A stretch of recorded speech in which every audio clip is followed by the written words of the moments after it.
I am an eternal optimist. So please, God, don't tell me that you're an eternal pessimist. I like to say I'm a realist. Oh, it's great. We're going to get along great. This is going to be great. This is Inside Wisconsin Sports with Trevor and Josh.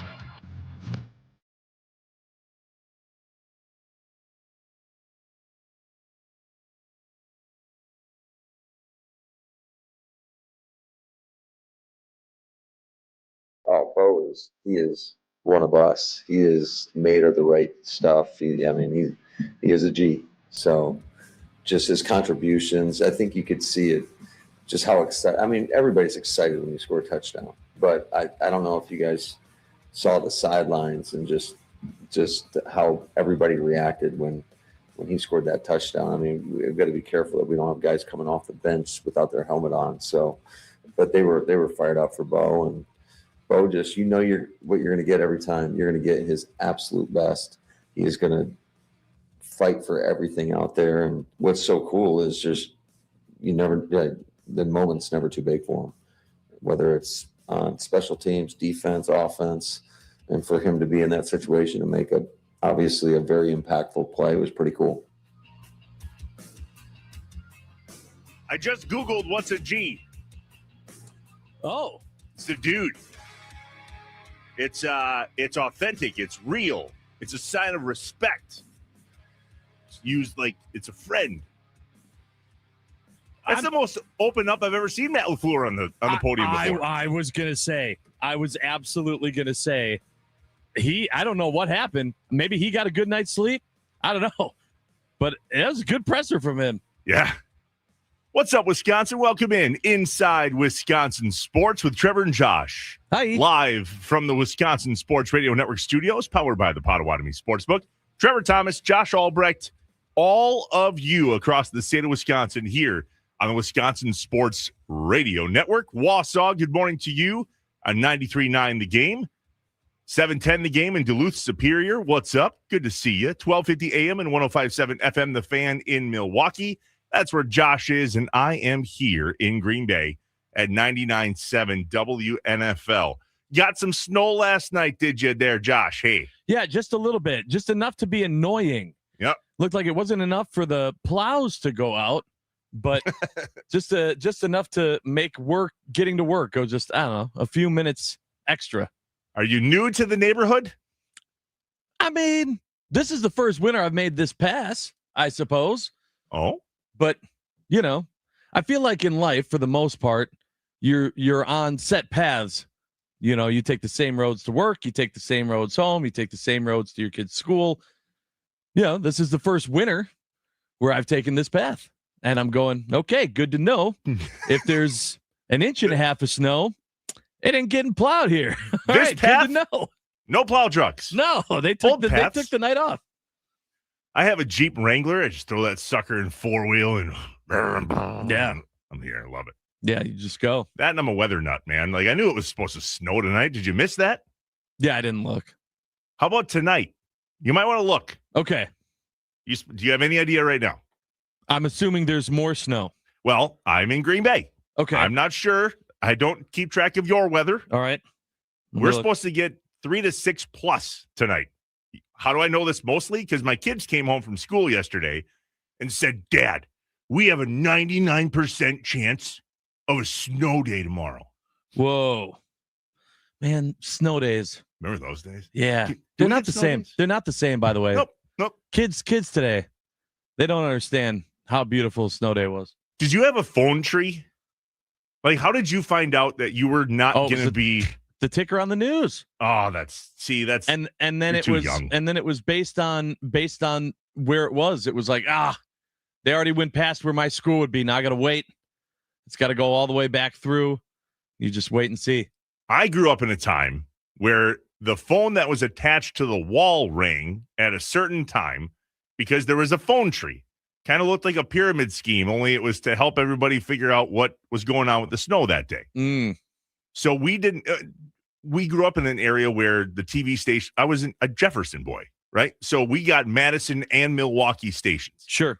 So oftentimes our school, little old St. John's Lutheran, didn't necessarily make the cut. So the phone tree went into place, and as a kid, if you knew it was going to snow and that phone rang at 5:30, oh, the best feeling in the world. Go. Yeah. Not the case anymore. Now you get a text message or watch the TV, or really it's text. Now it's text. Yeah. It takes the fun out of it. Yeah. My favorite part is when they're super confident they're going to get a snow day and then they don't. Okay, I'm not going to have to go tomorrow. I could stay up late. Yep. Guess what, kiddo? We only got 2 inches of snow, not 6. You're off to school. What? No. So good. All right, what are we talking about today? I think we should talk about sports. Boys, back to sports. Got it. Hey, can I just say something before we get started? On sports? Yeah. Go for it. I feel happier today about the win than I think I did yesterday. And that's weird. That was weird to me. Because I was excited yesterday. I was like, all right, we beat the Bears. Can you pinpoint why you've had this boost of confidence? Nope. I can't. But I woke up this morning and I was like, hell yeah. Hell yeah. Packers are in the first place in the NFC North. We beat the Bears. This is a good day. I'm feeling good right now. I don't know what it was. I think it had a lot to do with Matt LaFleur's press conference yesterday. You watched it? I did. He was in a good mood. Bo Melton is a G. Do a little research, by the way, on Bo Melton. What a story this cat has. Drafted by the Seahawks in the 7th round in 2022. 229th overall. What number is Mr. Irrelevant, Josh? Do you know? I don't. Me neither. I can find Anybody out out there know on the Nicolay Law Fan Talking text line? I know. We all have the Google. Does somebody actually know? 414-677-1250.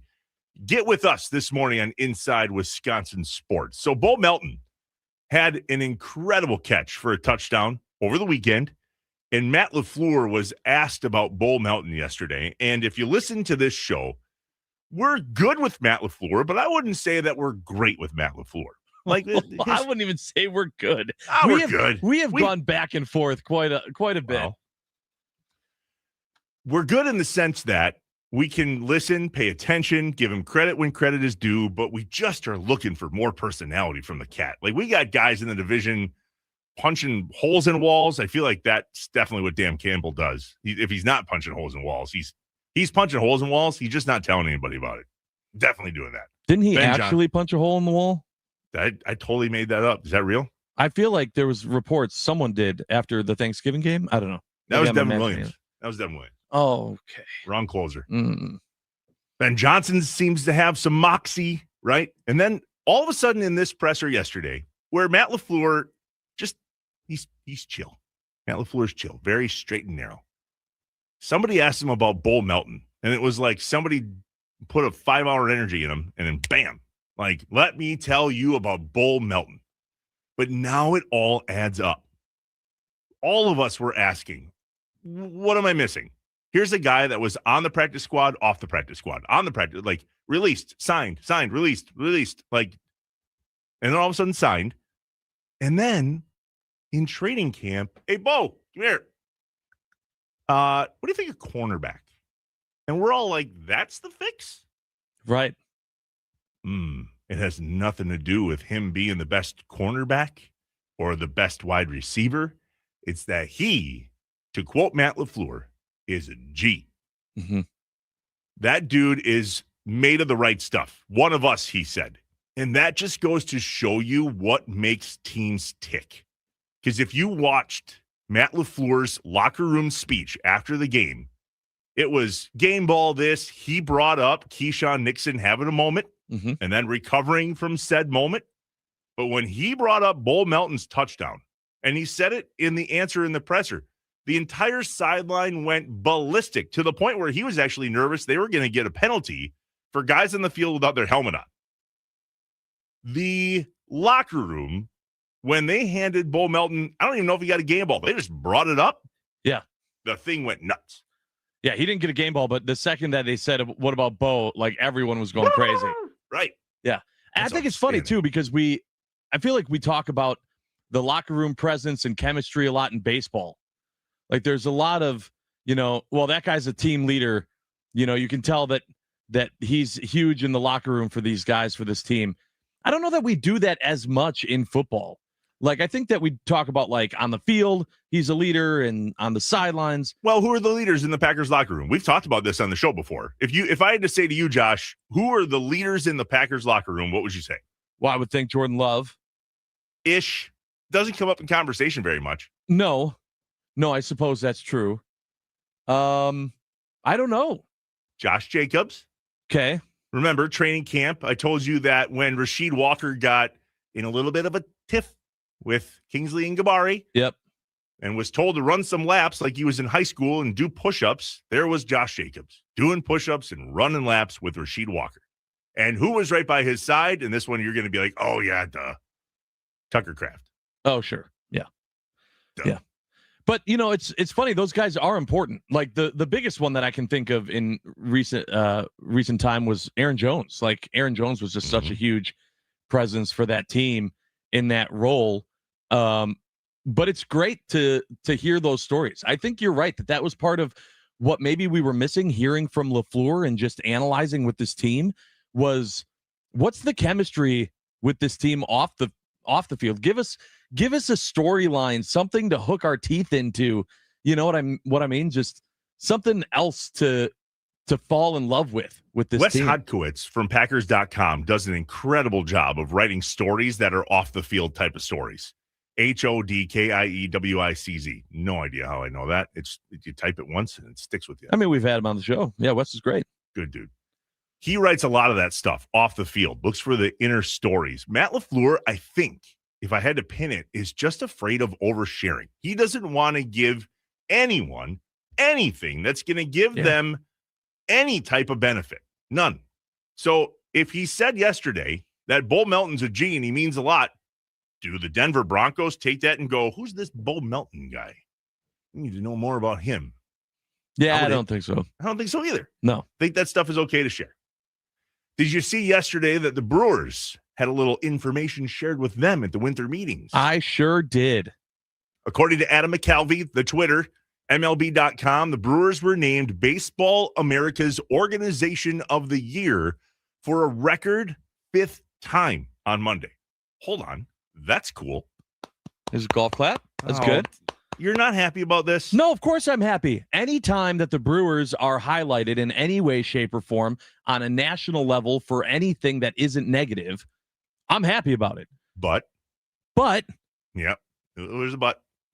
Sorry, that's the positive side. Now here's the negative. Yeah, okay. Knew it was in there. I just added to the list of things that this team has done right, and they can't win the whole damn thing. They're the best organization. They got the best manager. They got the best front office. They got the best the best farm system. Win it. Win. It's just like, hey, this team, let me tell you, this Brewers team, they're doing everything right except for winning. Well, they're winning. You can't say except for winning. Winning the regular World season. Series? Yes, winning it all. As if that's something super easy to do. I know it's not, but one time in history would be great. Just one time. So it also came out yesterday that Freddie Peralta is indeed a pitcher that people are inquiring about, soliciting towards. Listen, the Brewers, this is not surprised. Yeah. Freddie Peralta may or may not be a Brewer throughout this season. I'd like to think we start the season with them, but we're afraid of long-term big money contracts. And when I say afraid, I mean we can't afford it. Is what it is. Yeah. Like some of us have just accepted that fact. I think it's also worth noting is Matt Arnold and this Brewers team looking at their confidence in other pitchers on the staff and in the farm system and going, we love Freddie, but we need to fill other holes more. And we have guys that are ready to go. So it just makes sense to fill those holes and get rid of Freddie. I don't think that's the case, but who knows? Adam McCalvey also came out yesterday and said that teams are also inquiring about another Brewers pitcher. I'm going to give you 3 shots, Jay. Yeah, I saw. You did. If the pitcher, yeah. And the answer is no. Yeah. So who we're talking about is Trevor McGill. Yeah. Trevor McGill was apparently inquired about, and the Brewers are listening because they believe Abner Uribe is right there and ready to go. Plus, to your point, Josh, there's a lot of pitchers in our farm system, whether it's lower A's or the triple A's where we had a number of different guys come and go last year, right? Priester was up and down. Henderson was up and down. There was a big article about Strzelecki. Remember him? Yep. Reliever. I think we got him in a trade. Yep. He was up and down a little bit, but they're kind of banking on him becoming something. So I like having an 8-9 guy, and then listen, McGill came to presence because Uribe went down in the season. Remember that Uribe started as a closer, and then he got injured, and then McGill took over, and then McGill just kept being McGill, and then Uribe ended up being the setup man. I like those two. Keep them there. No, thank you. McGill stays. Thanks anyway. So back to the Packers for just a second in this press conference from LaFleur. Yeah. You ever see these videos where you bleep out the wrong parts and it takes it completely out of context? No. What are you talking Oh my about? gosh. We should definitely play that game sometime. Okay. Where you take something that's completely innocent in terms of audio or video and you bleep out words that don't need to be bleeped out to make it sound like they're cussing. Oh, nice. Buddy, good times. Yeah. We should do that's, mark my words, that will be on this show in the near future. Yeah. Real fun. Yeah, that Real sounds fun. So yesterday, I'm listening to this Matt LaFleur presser, but I'm also, as I committed to, watched Monday Night Raw last night. You're welcome. And you took your assignment. Yep. And you watched football. I watched football. Appreciate you. Mm-hmm. How'd the game turn out? I watched SportsCenter. I mean, it was exciting, and there was history, which we'll get to later in the show. Fascinating. So Matt LaFleur yesterday was talking, and I caught him answering something, and I was like, what is he talking about? Like what? Because the old ADHD was in full form last night. I had the kids and the wife. Yeah, lit up. Yeah. Amanda came home bawling. I'll tell you about that. Oh, boy. Bawling. Oh, my God. Bawling. In ADHD. See, this is what I get. Amanda was bawling. Kids were doing this. Raw was on, and I'm trying to listen to Matt LaFleur. And Matt LaFleur said this. I mean, we were playing for run right there, and they threw a pass. So we guessed wrong until we didn't. What? Yeah. You know what he's talking about? Yeah. Yeah, the last play. Yeah, the last play. Yeah. However, I thought to myself, that's exactly how I used to feel playing Tecmo Super Bowl. Listen, Sure. I picked a run defense, and we were good. And then they passed it, and they had Bo Jackson or whatever the case. Yeah. Are you No, I'm familiar with Tecmo Bowl. Yes. good. Yeah. You're nodding your head like, oh, just going along with this. No. Okay. Come On the Video games defensive side, who was the best Tecmo Bowl? And you can't say Micah Parsons Why? because he gets held too much. He does? We're going to talk about that too later in the show. Well, why didn't Jeff Halfley fix it? We've got options. You just wait. Coming up later in the show, we will dive in depth as to, all right, what are the options? If the refs aren't going to call holding, now what? I can't wait for that There conversation. are options. You're going first, by the way. You better be ready because you're like, what are you supposed to do? Mhm. You're going first. That's fine. It was Lawrence Taylor, by the way. Don't act like, yeah, okay. Giants. Yeah. Real quick, as we head to break, here's why Amanda was crying. My wife loves her hair. She has beautiful, long, brown, blonde, natural highlighted hair. Gorgeous woman. Gorgeous. Her hair was about down to the top of her butt crack. I mean, it's about as long as I've seen it since we've been together, which is 20-ish years. Okay. Okay. She went and she has it's not a barber. No. Hairstylist. Hairstylist. They go to Okay. hairstylists. I'm bald. Yep. Mhm. Yeah. You've been out the game. Yep. That's a good way to put it. Facial hair, great game. Bald, not so much. So she goes to, and she doesn't get her hair cut often. She just doesn't. She is not a high maintenance woman by any means. I married the bombshell girl next door, and I love everything about it. And then every once in a while, she'll go get a haircut, and she gives her hairstylist a lot of autonomy. Please, Nicolay Law, fan talk and text line. Tell me I'm not the only person that this has happened to. 414-677-1250. My wife, and we just talked about her hair over the weekend. It's long. It's very long. Mm-hmm. And we joked that, like, all right, time for Amanda to go get a haircut. So she goes in last night, gets a haircut, and she gave the hairstylist, they talked about how many inches need to come off. Okay. Mm. And she's a friend of ours.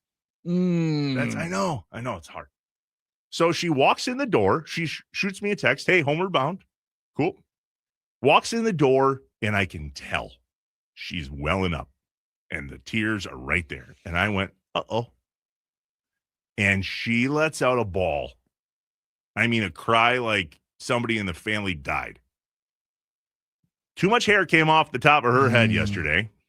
And then you had to tell her, hold on 1 second, I got to finish this Matt LaFleur presser. No, that's why I thought he was talking about Tecmo Bowl. See what I'm saying? I have a lot of things going on all at once. So, but That's brutal. Here's the crazy part. It looks unbelievably awesome. It looks Yeah, gorgeous. but it's not. That's something we don't understand. We don't get it. Not. No, We don't. No. If there are women out there listening, help us understand. I did my best. I did everything I could. I held her. She cried in my chest. Her hair looks gorgeous. It frames her face beautifully. It's still down to the middle of her chest. I mean, no, messed up. Doesn't matter. It's tough. She put it. I was like, hey, wait, you can still put it in a pony because she's a pony girl. Did she like that answer? I feel like didn't. I wouldn't have said that. I was scrapping. I'm scrapping for whatever I can get my hands on. You were in a lose-lose situation there, brother. I mean, that's tough. And what did I say this morning before she even woke up? Good morning.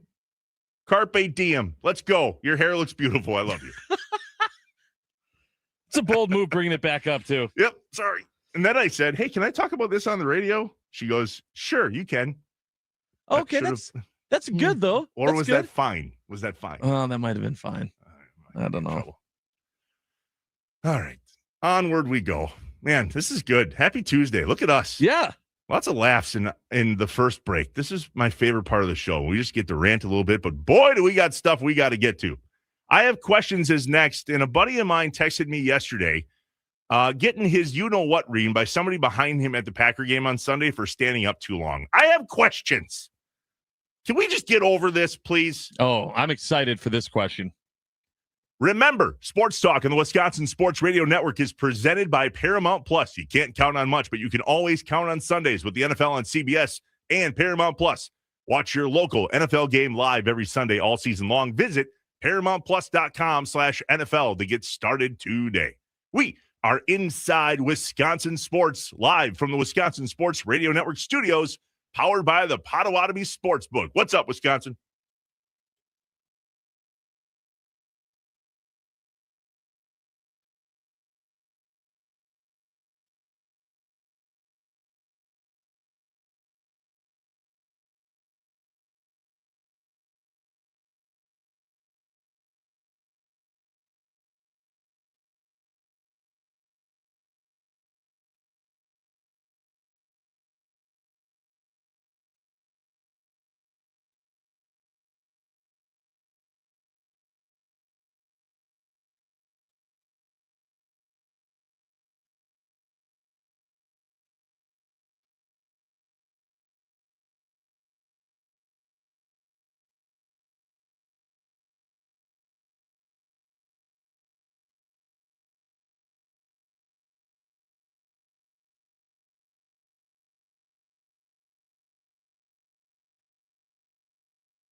Yeah, I'm going down a road right now alone. My phone's blowing up. The text line is blowing up. I am in dangerous territories right now. Yeah. What's up, Wisconsin? Welcome back inside Wisconsin Sports with Trevor and Josh, live from the Wisconsin Sports Radio Network studios, powered by the Potawatomi Sportsbook. Hey, reminder, everyone listening, Inside Wisconsin Sports is also on the podcast platforms. You can find it anywhere you listen to podcasts, Apple Podcasts, Spotify, wherever. You can catch the full episode, listen by the individual hour, jump straight to show highlights. This hopefully will not be one of them. Oh, it will be. Oh, great. Open up your podcast app, search Inside Wisconsin Sports, hit the follow button. You get every minute of the show your way on your own time. Reminder, Inside Wisconsin's podcast, that's the podcast side of this that I do on not on the air. Inside Wisconsin Sports is the podcast of the radio show. So that might be a little confusing. Hell, follow them both. How about that? How about you just makes it easier. Do that. Before we get to I have questions, I need to dig myself out of the grave. Good luck. So we talked about my wife's haircut, a little bit too much taken off the top. She's a real big fan of her longer hair, and her longer hair became shorter hair, and it's shorter than she wanted it to be. Thank you to everyone out there that is concerned for my well-being. Yeah, no help, by the way. Trevor, you are in dangerous territory. Do not suggest any fixes or the bright side. Just say, this must be hard for you. I really appreciate the advice in the Nicolay Law Fan Talk and text line. My wife had long hair for many years. I told her, if you get it cut, ask me if I don't like it. I won't. Nope, not asking that. I love it. I really do. And Amanda, right on the old text ones and twos, says, for the record, it's at my shoulders, not my chest. You want to get out of the hole? Put down the shovel. Help.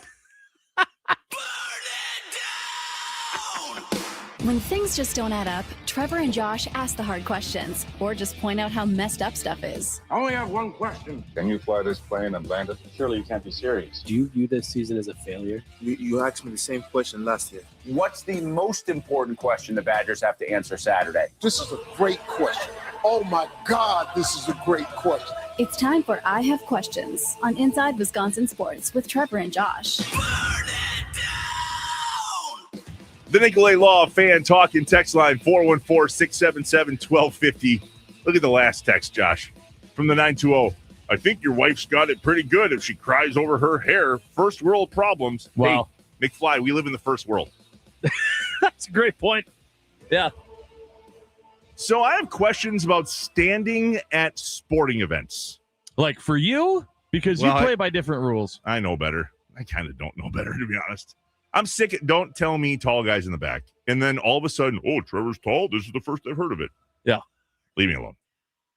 What I'm asking about is normal-sized people standing at sporting events. I understand that if I stand, I annoy some people. Deal with it. All right, so here's the text I got from one of my buddies yesterday that was at the game on Sunday. Here's how it plays out. I'm going to read this verbatim. Shockingly, I will keep him anonymous. Wow, that's first. Morning. Quick scenario. You, as in us, are qualified to rule on all things sports. We're in a section, almost blew it, in Lambeau, standing to start the game because everyone is standing.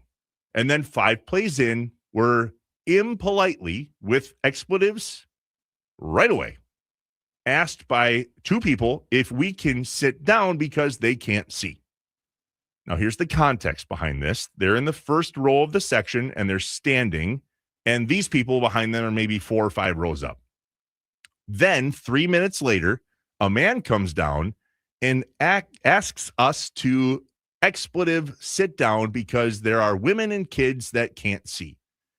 Then, when asked why we are standing, my friend tells them everyone in the stadium is standing. It's a playoff football atmosphere. And by the way, it's freezing. We're trying to stay warm. He also tries to set expectations that I and others will be up and down all game. Okay. There's other things, but that's the general story. So what's the right move here? Mm-hmm. This is like a question, and I have questions that gets brought up all the time, and everyone has differing opinions. And unless you agree with me, you're wrong. Just ask you. If it's especially if it's a football game, or as they mentioned, a game that you know is going to be that type of playoff atmosphere, do not for a second get mad at someone for standing. The team needs you. This isn't about just if you wanted to watch the game and have the best angles and views, stay home. There are a lot of really good cameras. Technology's come a long way. It'll look like you're on the field. Stay home. If you go to the stadium, you're there to get the whole stadium experience. And that includes standing, yelling, being loud, trying to get the other team to get a false start because they can't hear the count, all of that. I absolutely hate this argument of, well, I paid money for my ticket, so you should have to sit and not enjoy your time. No, not how it works. So I always jump to the rules. And there are differing rules at differing venues here in the state of Wisconsin. I looked up the rules at AmFam Field, pretty gray. I looked up the rules at Camp Randall Stadium. I don't even think they have any. Yep. People don't go anymore. No one's standing. I looked at Lambeau. Yeah, there's no reason. If it is, they're leaving. Lambeau Field has a policy on this. In the Packers fan code of conduct, they say that standing and cheering is permitted. But they also note that continued standing can interfere with others' ability to enjoy the game. And they ask fans to stand and cheer, quote, when appropriate with the flow of the game. If a standing sightline situation turns into a repeated issue or starts escalating, the Packers also direct fans to seek a stadium representative or fan assistance, if you will, and then they promote that old fan code of conduct reporting options on game days where you get to anonymously text that there's an issue in my section in this row with this person wearing these things. Can you tell I've done it before? I've definitely done that. Well, listen, I've been on the other end where I've had someone from the organization come to me and say, excuse me, would you and your friends mind sitting down there, people behind you that can't see? And I was furious. I was like, oh, so you're admitting that they are correct and that I should have to not enjoy what I'm doing because I want to stand and be loud at the sporting event that I also paid to be at. So what's the right move here, though? Because you and I went to numerous baseball games in the playoffs together. Mm-hmm. And the last one we were at together was an awkward stand-up, sit-down situation. And we were always very aware of who was behind us that could see and chose to stand up only when the people in front of us stood up. On the flip side, I believe you were at the game with us when we sat further down in the 200 level, and people weren't exactly happy that we were standing as much as we were. But that was only because the people in front of us were standing. So are there unwritten rules, Josh, that if the people in front of you are standing, you get a pass? If you can't see, you need to stand. That's how I've always gone at it. However, if you're, let's just say, in the front of a section or in the middle of a section, you're standing the whole time and nobody else is standing around you, or if you're choosing to stand in certain times, like a third down situation at a Packers game or a major get out of a jam situation at a Brewers game. And again, I do not have the ability to be as average in this conversation as others because I'm tall. Abundantly tall. Yeah, you're very tall. And it does play a different so I think you're right about you got to feel it out. Right? If you're alone and you're standing, I'm not going to tell you how to fan. I think you still should be able to do that if you really, really want to, but also like kind of read the room. Like you're the only one. Like if you're the only one, then maybe it's not the right situation. Like maybe I don't want to say too into the game, but you might be too much into the game. The only time where I feel like it's really difficult for me is if there's like an elderly person or someone who can't stand that's like directly behind me. But then usually what I do in those situations is I'll either ask if they want to switch seats with me or like I'll stand off to the side. I'll move closer to a buddy or something so they can still see through. Like, I still try to be a nice guy, but I'm not going to just go, well, the people behind me don't want to stand, so I guess the whole game I'll just sit. That's not how it's going to work. I paid money too, and I'm into it. I want to enjoy the game. The Nicolay Law Fan Talking text line, 414-677-1250. There's a couple people chiming in about this, rightfully so. The 920. The right move is to follow the tattletale out of the stadium and beat them and remind them snitches get stitches. Yeah. No, we do not condone violence. Are you going to stand or sit in jail? Your call. Have you ever been accused, Trevor and Josh, of man-spreading at a Packer game? Do you know what that is? I do. I am well aware. What is it for those that don't? Yeah. Sounds dirty. It's not. So it's, when you're sitting, you have your legs more spread apart and not as close together. This is a bigger deal at Lambeau because you have the bleacher seats, right? And then all the warm clothing. Right. Do you know the size that they tell you you're supposed to take up with your hind end? Yeah, and it doesn't work for me. Doesn't work for me. No. Do you know how many inches it is? No. 18. Who in the hell in the state of Wisconsin has an 18-inch ass when sitting down? If you do, that's you. Let us know on the Nicolay Law Fan. Congratulations. Eat a hamburger. And then I'll put 18 layers of snow pants on because your skinny ass is freezing. And now you no longer have 18 inches. Yeah. I've been at a game. I was at a Packers game where I literally got accused by a Bears fan that I was sitting next to of that. And the Bears fan was there alone. He was on the aisle. And I literally said to him, dude, look at my legs. I literally cannot have them be more together. That's flying with me. And I was like, for the record, you're just saying I'm fat, which I'm not saying you're wrong, but I can't do anything else about this. And you're on the aisle. I'm sorry. You should be one cheeking it. Get out of here. Oh, so they're only allowed one cheek because they're on the aisle. They didn't pay the same amount of price for their ticket?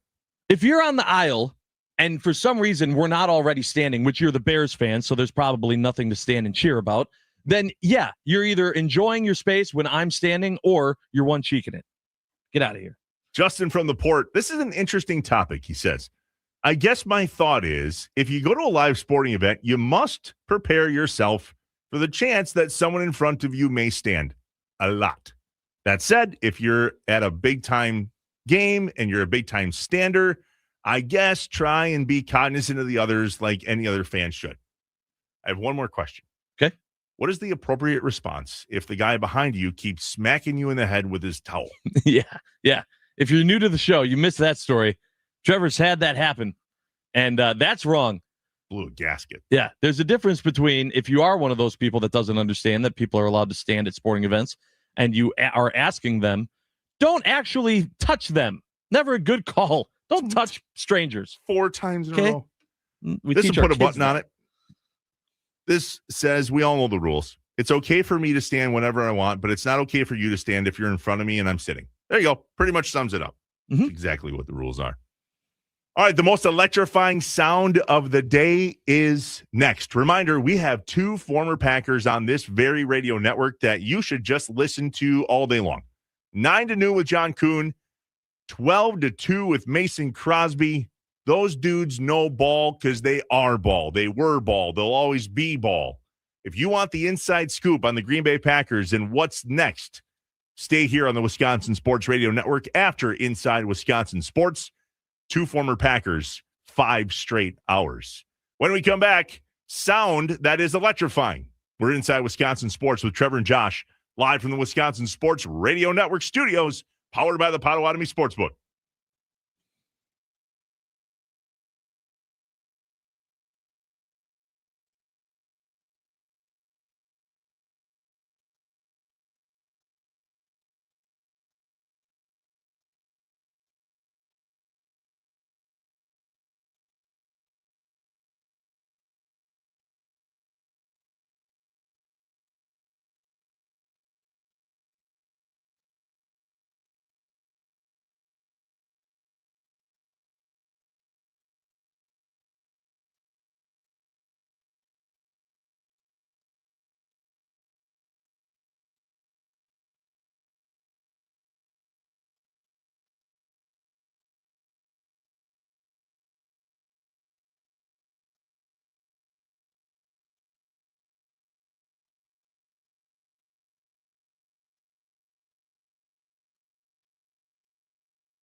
Inside Wisconsin Sports with Trevor and Josh, live from the Wisconsin Sports Radio Network studios, powered by the Potawatomi Sportsbook.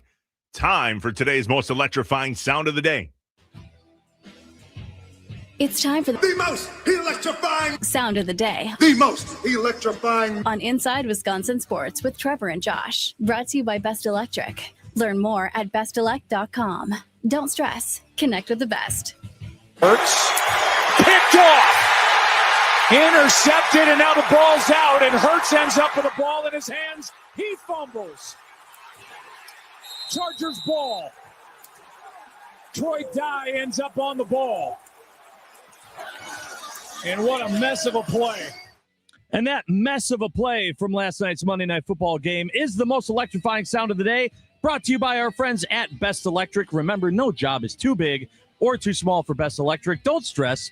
Connect with the best. Call them today or visit bestelect.com. History. Trevor Thomas, history was made yesterday. History? When you were watching Monday Night Raw on Monday Night Football, the Philadelphia Eagles went up against the LA Chargers, and Hurts threw an interception. Then that ball was fumbled. Hurts recovered it and then fumbled it. To which then the Chargers picked it up again, becoming the first player in history to ever throw an interception and have a fumble on one play. And it made me I'm watching that and I'm going, I don't think I appreciate Jordan Love enough. Mm-hmm. That's the truth. They had 5 turnovers in that game yesterday. Sure did. 5. As a Packers fan, have we had 5 turnovers this season? Maybe. We'll look it up. Yeah, maybe. I don't think so. But if we have, it's like 5. Definitely not more. Right. In one game. Oy. And it also made me just look at how the Eagles are doing. And I think our loss, that Packers loss to the Eagles, stung because we expected the Eagles to be this fantastic team. And it really shows how teams, it's week to week, and teams can be hot and then not hot. And it had me also thinking, I know this isn't, I have questions, but about, and we'll talk about this more tomorrow, but just thinking about, are we already at the time of where we're not worrying about seeding, but worrying about who's the hottest team? Is it too early? Checking my watch. Is it too early in the season? I don't know if it's too early, and you're right. We'll hammer that whole thing out tomorrow. But if I'm another team in the NFL, which we're going to hammer out next, I'm afraid of the Packers. I am genuinely afraid of the Green Bay Packers right now. And that's a good problem to have. We were talking about whether you should or should not stand at a sporting event, and many of you on the Nicolay Law Fan Talk and Text line have chimed in on this. 414-677-1250. We'll start with this one. Good on Josh. Oh. I like that approach of offering to change spots or do your best to move over if it's a person behind you that isn't or can't stand, and that being an option. JB in the 920. Well, good on you. Oh, thank you. Look what the next person said. Okay. The 920. If you're an old and elderly person and can't stand, how did you get into the stadium and walk up the stairs? God. Well, I think we know who's not giving up their seat. Also, welcome to 2025. You don't think that sporting event stadiums have access for people that can't walk? And not every elderly / person that doesn't walk well can't get down to a seat. They just may not be able to get up and down with your getting up and down. My mom is MS. Okay. Said CP. She has MS. Can't walk as well as she used to be able to. Sure. But is able to get up and down stairs. But I guarantee you she ain't going up and down in her seat with the crowd. I would like to think she doesn't complain about that either. Well, and that was the follow-up. Yeah. What could go wrong? In 2004, I was at the Richmond, Wisconsin tournament game at the Bradley Center. Badgers were down but came back. I was there too, by the way. I stood up most of the second half with the Badgers fans. A Marquette fan, of all people, told me to sit down. I turned to her and said, I paid for this seat. My team is coming back. I'm going to stand. And she shut up the rest of the game. Wisconsin won, and then, in a horrifying fashion, lost to Pitt in the second round. I was there for both of those. Yeah. Jeff from Fox Point, we appreciate you chiming in. One more. The bigger problem to me, this person says, is when others give him or her the dirty look for whistling with their fingers in their mouth. The super loud, high-pitched whistle. I can't do it either. I've tried. I've watched videos on how to train me how to do that. Some people do the double I got finger nothing. whistle. I don't know if I have too big of a tongue or my spit doesn't work. I don't know. Just doesn't make sense. There was one more in here that I thought was really good. I'm looking. Is it the one that not only should you stand at all times? That's it. Yeah. The 224 said not only should you stand at all times, but you should also wave your hands skyward to encourage other fans to stand like Moses parting the Red Sea. Let's go. Everybody up. Let's go. Get up. Let's go. Yeah. Do you listen to that guy? Never. Almost never. That poor guy. Come on, he people. Stands alone. I've been that way overserved in a game. I'll be the first to admit. I bet you have. Oh, that's totally a thing I would do. Yep. You're welcome. All right. When we come back, I think you should be afraid of the Green Bay Packers right now. I really do. And I have a little bit of information to back up my theory. Inside Wisconsin Sports with Trevor and Josh, live from the Wisconsin Sports Radio Network studios, powered by the Potawatomi Sportsbook. Stay here.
I am an eternal optimist. So please, God, don't tell me that you're an eternal pessimist. I like to say I'm a realist. Oh, great. We're going to get along great. This is going to be great. This is Inside Wisconsin Sports with Trevor and Josh.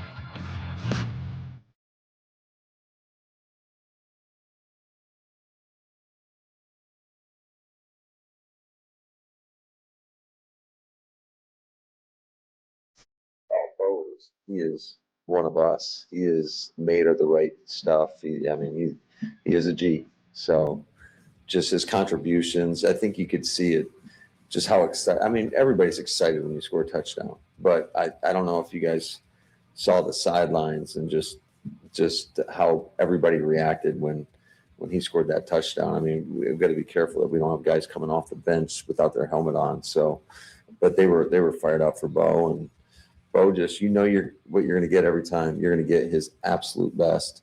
He is going to fight for everything out there. And what's so cool is just the moment's never too big for him, whether it's on special teams, defense, offense, and for him to be in that situation and make obviously a very impactful play was pretty cool.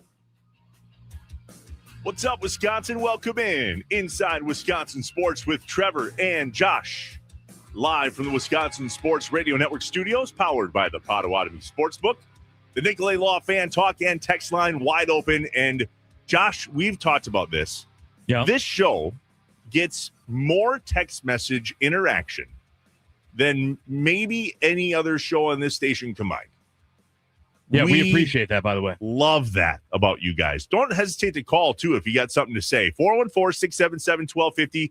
You don't have to text. You can call us, too. We're all down with that. But, boy, when you text and we're hitting on points that you're interested in, you're not afraid to tell us. Nope. My favorite. So, Josh, I was unaware.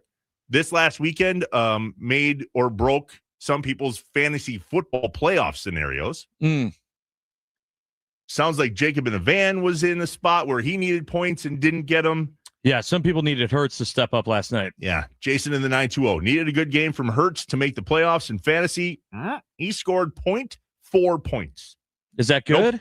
Or I don't think so. You're not a fantasy guy. No, well, I am. Just this year, not. This year, I'm not. Oh, okay. I was out. Real early. In real time, I have no idea if I made the playoffs or not. Not a clue. I'm opening my Sleeper app right now, and I don't even know how to tell if I made the playoffs. What do I do? Do I click league? It's a good sign. Yeah, it's good. You Your made boy's in. I'm in. Attaboy. I finished 4th. I'm 9-5. Is that good? I hate fantasy. I know. I know. I literally do it just to continue to have friends because my friends do it. And literally, so when I Venmo them for the entry fee, I include a message that says, here's my donation to stay friends. Because that's what it is. And then I told you, I can't really participate in the group text messages because I'm soft and I don't know. Right, and you can't handle it. I can't. I don't know when you're mad at me and when you're not. I love that. Reminder, you can watch us on YouTube and Twitter. We're live there. Yeah. Hi, how are you? Hi. Good to see you. What's up with this person? The 715. Today is the first day I've watched the YouTube stream, and I swear Trevor's voice makes him look like some old white-haired 60-year-old white guy. Voice doesn't match the face. Thank you. I mean, imagine if you did have a full head of hair, even if it was white. I don't think it's white. No. And I also don't think I'm 60. I feel like everyone, if you've never seen us, has their own opinion they build out in their head of what the heck we look like. I feel like the conversation about standing at games maybe should have been the morning mind dump because y'all are going off on this. We'll try to get to these here in a little bit. But first, if there are other things that you are interested in conversing about in regards to just getting them off your chest, maybe this is it. Time for the morning mind dump. I have voices in my head. They counsel me. They understand. They talk to me. The coffee is kicked in. We're awake and ready to roll. Let's get some things off our chest and out of our heads. You don't know what it's like to be me out here for you. It is an up at dawn, pride-swallowing siege that I will never fully tell you about, okay? I'm as mad as hell, and I'm not gonna take this anymore. I'm in a glass case of emotion. What we've got here is failure to communicate. got no food. We got no jobs. Our pets' heads are falling off. It's time for the Morning Mind Dump on Inside Wisconsin Sports with Trevor and Josh. The Nicolay Law Fan Talk and Text Line, 414-677-1250. This is a safe place. If you got to get something off your chest, out of your head, other than talking about your wife's hair on the radio, which apparently was not a great idea. Feel like you should have warned me on that. Now we're good. At 7 o'clock every day, I always FaceTime my family and check in. My youngest son's on the bus, pissed off at the world because it's dark out and he's tired and he stayed up too late playing games. I mean, preach, on you, bro. Yeah. Okay. I'll wake up at 4 tomorrow when I get up, right? He's not listening. He hates sports. Then I checked in with Rhodey, my oldest, who got up late. And now we're talking about how many alarms he need to set and so on. And 15. then he gives the phone to my wife. And in case you missed it, my wife had a lot more than 4 inches taken off of her haircut last night and things are not well. And she says to me, and I quote, "Will you just let me have my pity party?" To which I said, "I will. Have a great day. I love you." Yep. And then right, I'm going to Josh, go and talk about it more on the air. Yeah, whatever. Already in the hole. Just it's true. Keep digging. You're there. Digging. I can only go down so far before I hit water. All right. You think I can go farther? Oh, I know you can. Josh, do you think other NFL teams should be afraid of the Green Bay Packers right now? Right now, absolutely. Well, that wasn't convincing. What do you mean just right now? I think that, as I mentioned earlier in the show, when we, at the end of the last hour, talking about the Eagles, I think at the beginning of the season, people were talking about the Eagles being that same team coming out, being that Super Bowl defending team. And now they're not. I think that there was a stretch there where the Packers had to figure themselves out and who were they? And they had some confusing losses and things definitely seemed beatable. Not right now. This Packers team is humming. And they're showing it against. Figured it out? I understand it's the NFC North. And so, a lot of teams might still be looking at last year and going, yeah, but last year there were 3 NFC North teams that all had 14 plus wins and they all stunk once the playoffs came.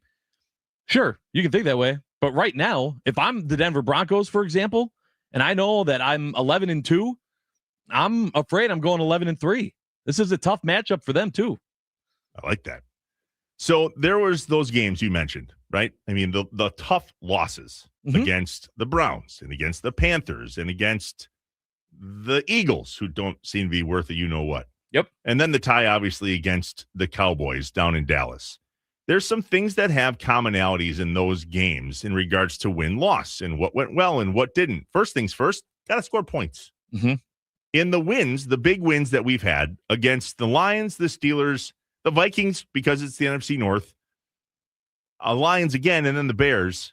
What do you think the point differential is, Josh, between those games in terms of average points per game versus the losses average points per game? I'm going to say 2 touchdowns. I'm going to say 14 points.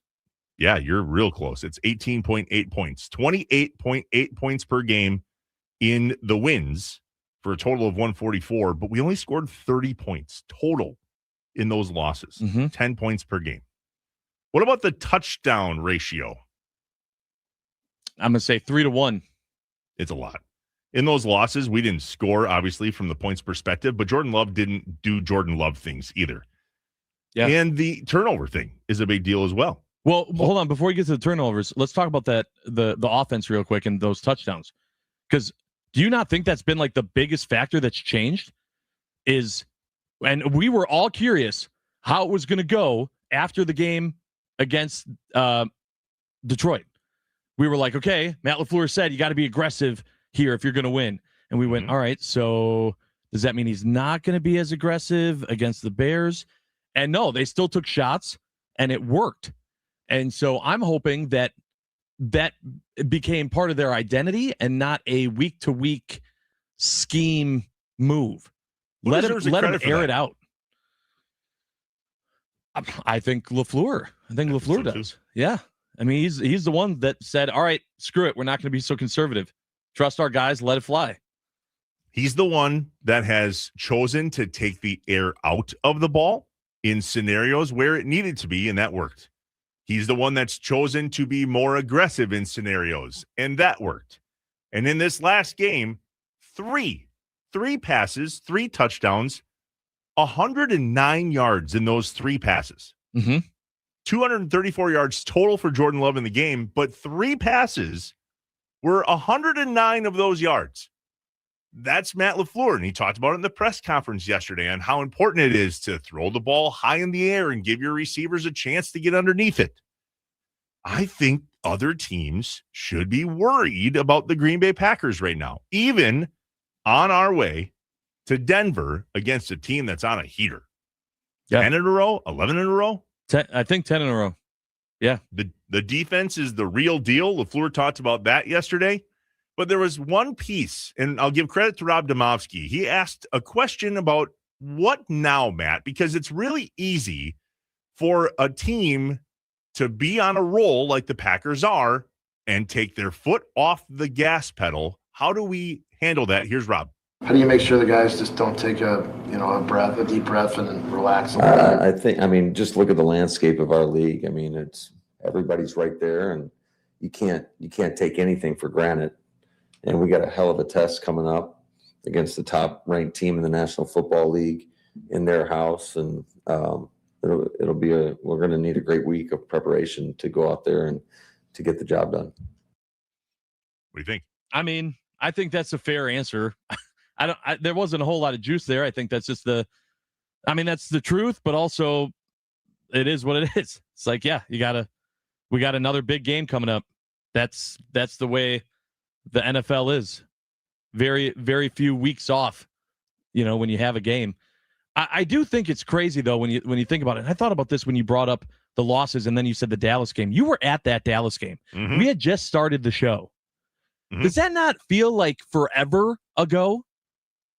It feels kinda. like this season to me, the ups and downs of what's happened with this Packers team, it's just I can't believe we're this far in. And it just the losses, specifically the tie with Dallas, like, I don't know. For me, that seems like it was last season. Might as well have been. You seem to handle the ups and downs with Packer football better than you handle the ups and downs with Brewers baseball. Is that fair? Yeah. Why that's probably fair. Because I'm more emotional about the Brewers because I want them to win worse. More. I want them to win more than I want the Packers to win. Yeah, we've talked about that a lot too, right? If you could only have one, a Packers Super Bowl or a Brewers World Series, it's undoubtedly a Brewers World Series. Correct. Not so even close. The Packers are back though, and I didn't overanalyze that Cowboys game because we scored 40 points. I mean, when we lose, we don't score. When we win, we score a lot. There really isn't a tweener spot here. We're either scoring 10 or less or 30 or more. Mm-hmm. 28, 27 a lot. Yes. If we score, we win. That has a lot to do with the defense, too. So why are they good now? If you could sum up, Josh, in 4 or 5 things, what makes the Packers good right now? What have they gotten right? So besides the aggressiveness that has come to be in the last few weeks, I really think, and I know you might disagree with this, but I really think that it has a lot to do with their schedule. I think that there's truly something about this team. And I mean, if you go back to the beginning of the season, I was so confused about this team. I was right there going, oh, baby, look out. This Packers team is going to the Super Bowl to, okay, this team is a complete mess. I have no idea. And then, by I think it was the Carolina Panthers game, which was absolutely the worst loss of the season, that I went, this team, their identity is figured out. They play to their competition. And when they've gone up against good teams in the last few weeks, they've played really well. And I think that on top of that, now they're figuring out some of the mistakes they made that kept those games against better teams even closer. And in the last few weeks against the Lions and now against the Bears, very easily they could have won by 14 points. And they just didn't. So the games were still close, but they're way more competitive now than they were at the beginning of the season. You've been saying that we play down to our competition. And up. We also can't afford to play any different at this point in the schedule. Correct. So if you are comparing games and divisions and so on, this part of the schedule, no matter who we play, comes with more juice. Yes? Well, the only game that I can think of would be against the Vikings, maybe in that final game at home, because who knows where the Vikings, record or team or mindset is going to be. But yeah, every game besides that one is against a team that's fighting for something, and they're a great team. So I expect good play from this Packers team. There's 4 games left. Coming up later in this hour, we're going to ask you, if you got one pair of tickets and all expenses are paid, but you can only go to one game, which one are you choosing? You get a pair of tickets. Are you going to Denver? Are you going to do the home game against the Ravens? I have a question about that. Are you headed to Chicago, or are you going to the Vikings game? We'll talk about that at 7:45. Josh, I think there's one trap game on this schedule that I'm nervous about. So as much as my morning mind dump here is, I think people should be afraid of the Packers, there's one game. Is it the Ravens? It's totally the Ravens game. Yeah. And that sucks because it's the last home game. But if there's a trappy game, it's that one. So the schedule, that's the second last at Denver. game? It's at Denver now. Yep. Right, this week. Not Saturday. The Bears then are Saturday night. They moved that game. Well, they didn't move anything. They got lit up like a Christmas tree for that. There you go. They scheduled that there game. You go. Yep. At 7:20 on Saturday night, which, by the way, can I just pause and say, how fun are we going to have? I'm going to have so much fun during that Packer game. Yeah. Because I have an entire day to recover. Yeah, But it'll be a good one. People ask me all the time, how many games did you get to this year, Trev? You're here in Green Bay. You're doing the radio thing. Like, none. I don't go to games anymore because I have to pay attention in a completely different way now. This would be a good one to go to. We'll talk about it. The Ravens game? No. That Saturday night game. Yeah. Oh, God. You want to go to Chicago? I don't, but I'm saying for work purposes, you can enjoy the game knowing that you have a whole day to get in a fight. to get out of jail. I'm not a fighter. I don't fight. That's true. But I don't think Chicago would be a real good. Have you been to Chicago for games? Have you, Josh? I haven't. I have not. I've not Nicolay seen Law fan talking text line 414-677-1250. Is Chicago a good place to go to a game? We're also going to talk about this at 7:45. Which one are you going to choose? I don't know. I feel like it's hard to get down there and then hard to get out of there. And depending on how the game goes, you may have reason to get out of there pretty quickly. And honestly, in both scenarios, if the Packers blow the Bears out, I don't want to be out there anymore. Get me out of there. And if the Bears beat the Packers, get me out of here. You know what? That's a sign. How about we just don't? There we go. I love when you talk yourself into an answer. You're like, I'm just gonna, okay, I got my answer. Boom, there it is. It's Grace. What do you got? You're looking at something over there before we get to break. Yeah, well, a lot of times the talk and text line, I love when they'll take things I said and they'll help me shape them. And the 414 said, Josh, I think it sounds a lot like life. A challenge is the good times and the not so good times, figuring stuff out. It's true. It's just, this season, the Packers have gone through ups and downs, adversity, injuries, and they are figuring things out, hopefully, at the right time. And I think you talked about that trap game too. I think that's an interesting point too, because even now, and this is what makes this point in the season so much fun, you're looking at every game.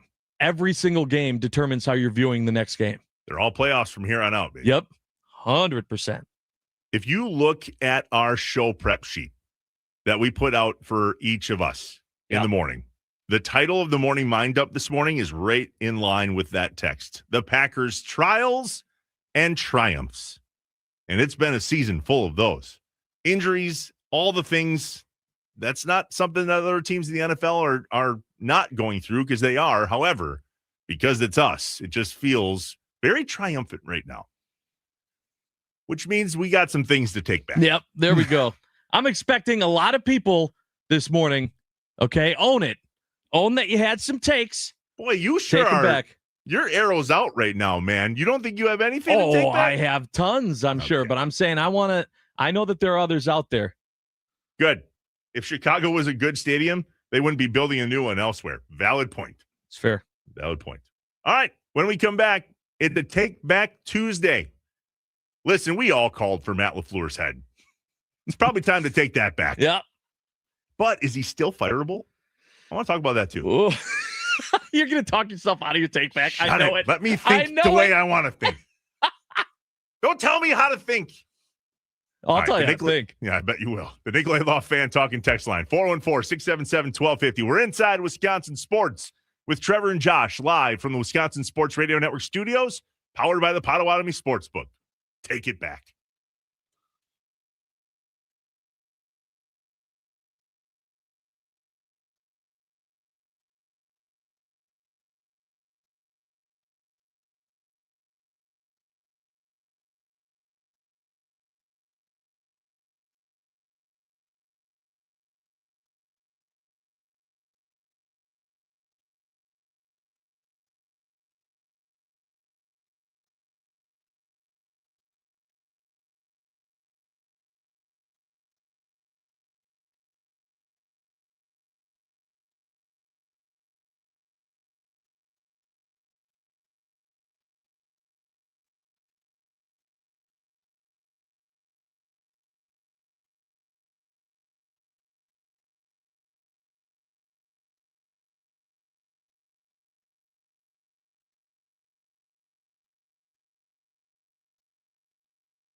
Welcome back, Wisconsin, Inside Wisconsin Sports with Trevor and Josh, live from the Wisconsin Sports Radio Network studios, powered by the Potawatomi Sportsbook.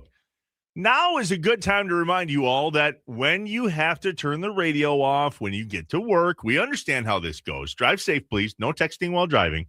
You can always catch up with us on the podcast side. Go to where you listen to podcasts, anywhere, Apple, Spotify.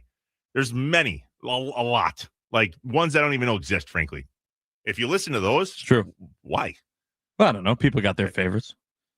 Search Inside Wisconsin Sports and follow along. You can get any segment, any topic, any time, or the whole show, which we would love. Mm-hmm. But if you miss something, you can always catch up with us. Search Inside Wisconsin Sports. Side note, reminder, and I say this all the time, there's an Inside Wisconsin podcast. Hi, my name's Trevor. Been doing that for 5 years. That's why we're here, right? Inside Wisconsin, the brand on the radio side. So, Inside Wisconsin's podcast, that's there too. Follow along with that. However, Inside Wisconsin Sports, that's this show. Follow there. Which you can also, if you're getting confused, I mean, WI Sports Radio. That's us on YouTube, Twitter, website. You can find us all over WI Sports Radio. No confusion. It's Inside Wisconsin, baby. If you're into the sports here in the state like you and I are, or into the people within the sports like we are on the podcast side, you'll love it, no matter the content. All right. It's time for a little Take Back Tuesday. Every Tuesday at 7:25, or if we move it, whenever. We want to know if we're having buyer's remorse on any takes that we've had over the last week. Mm-hmm. Did we say something we didn't mean or mean something we didn't say? Is there things that we should be accountable for in terms of our Wisconsin sports journey? I mean, listen, acceptance is the first step, correct? And it's okay to admit when it comes to being a fan, things change. Your emotions were high. Maybe you overreacted. Maybe. Today's the day you're allowed to take it back. So somebody overreacted during the game, Josh, yes. On Twitter? Yes, on Sunday. I love this because it wasn't even on Tuesday. On Sunday, during the game, someone tweeted at me. And Who was it? Their Twitter account is X-Miller-Light-X. Ooh, Miller Lite. So big fan. Not the actual Miller Lite brand, by the way, tweeting this, but they're not on. They said, "Hey, Josh, I know it isn't Take Back Tuesday yet, but I would like to take back 25% of the things I've said about Christian Watson." Oh. And then someone else by the name of Sugarfoot, who he commented on the post and said, "What's wrong with our real names on Twitter? Do we still have to hide?" I don't know. He said, "Way to start early. Might get to 53% by Tuesday." Okay. I love it. People are so cautious with their takes. Well, what Christian Watson, I mean, I'm with him though. And okay, I'm 100% in that boat because I was ready to move on. I was like, the guy can't stay healthy. I don't care what his abilities are. If he's on the sideline for the rest of his career, it doesn't make sense to have him. What a absolutely epic and amazing part of this team Christian Watson has been this season. I mean, this is everything that we thought he could be. And, obviously knock on wood for the rest of the day, but so happy to see that he's proving everyone that said, no, you want to stick with Watson. Correct. So I think Christian Watson deserves more credit in my mind than he does me taking back me thinking he didn't deserve credit. Like I don't think I came out and said that Christian Watson was X, Y, and Z. However, I did not think he was as big of a weapon for this team as he's clearly become.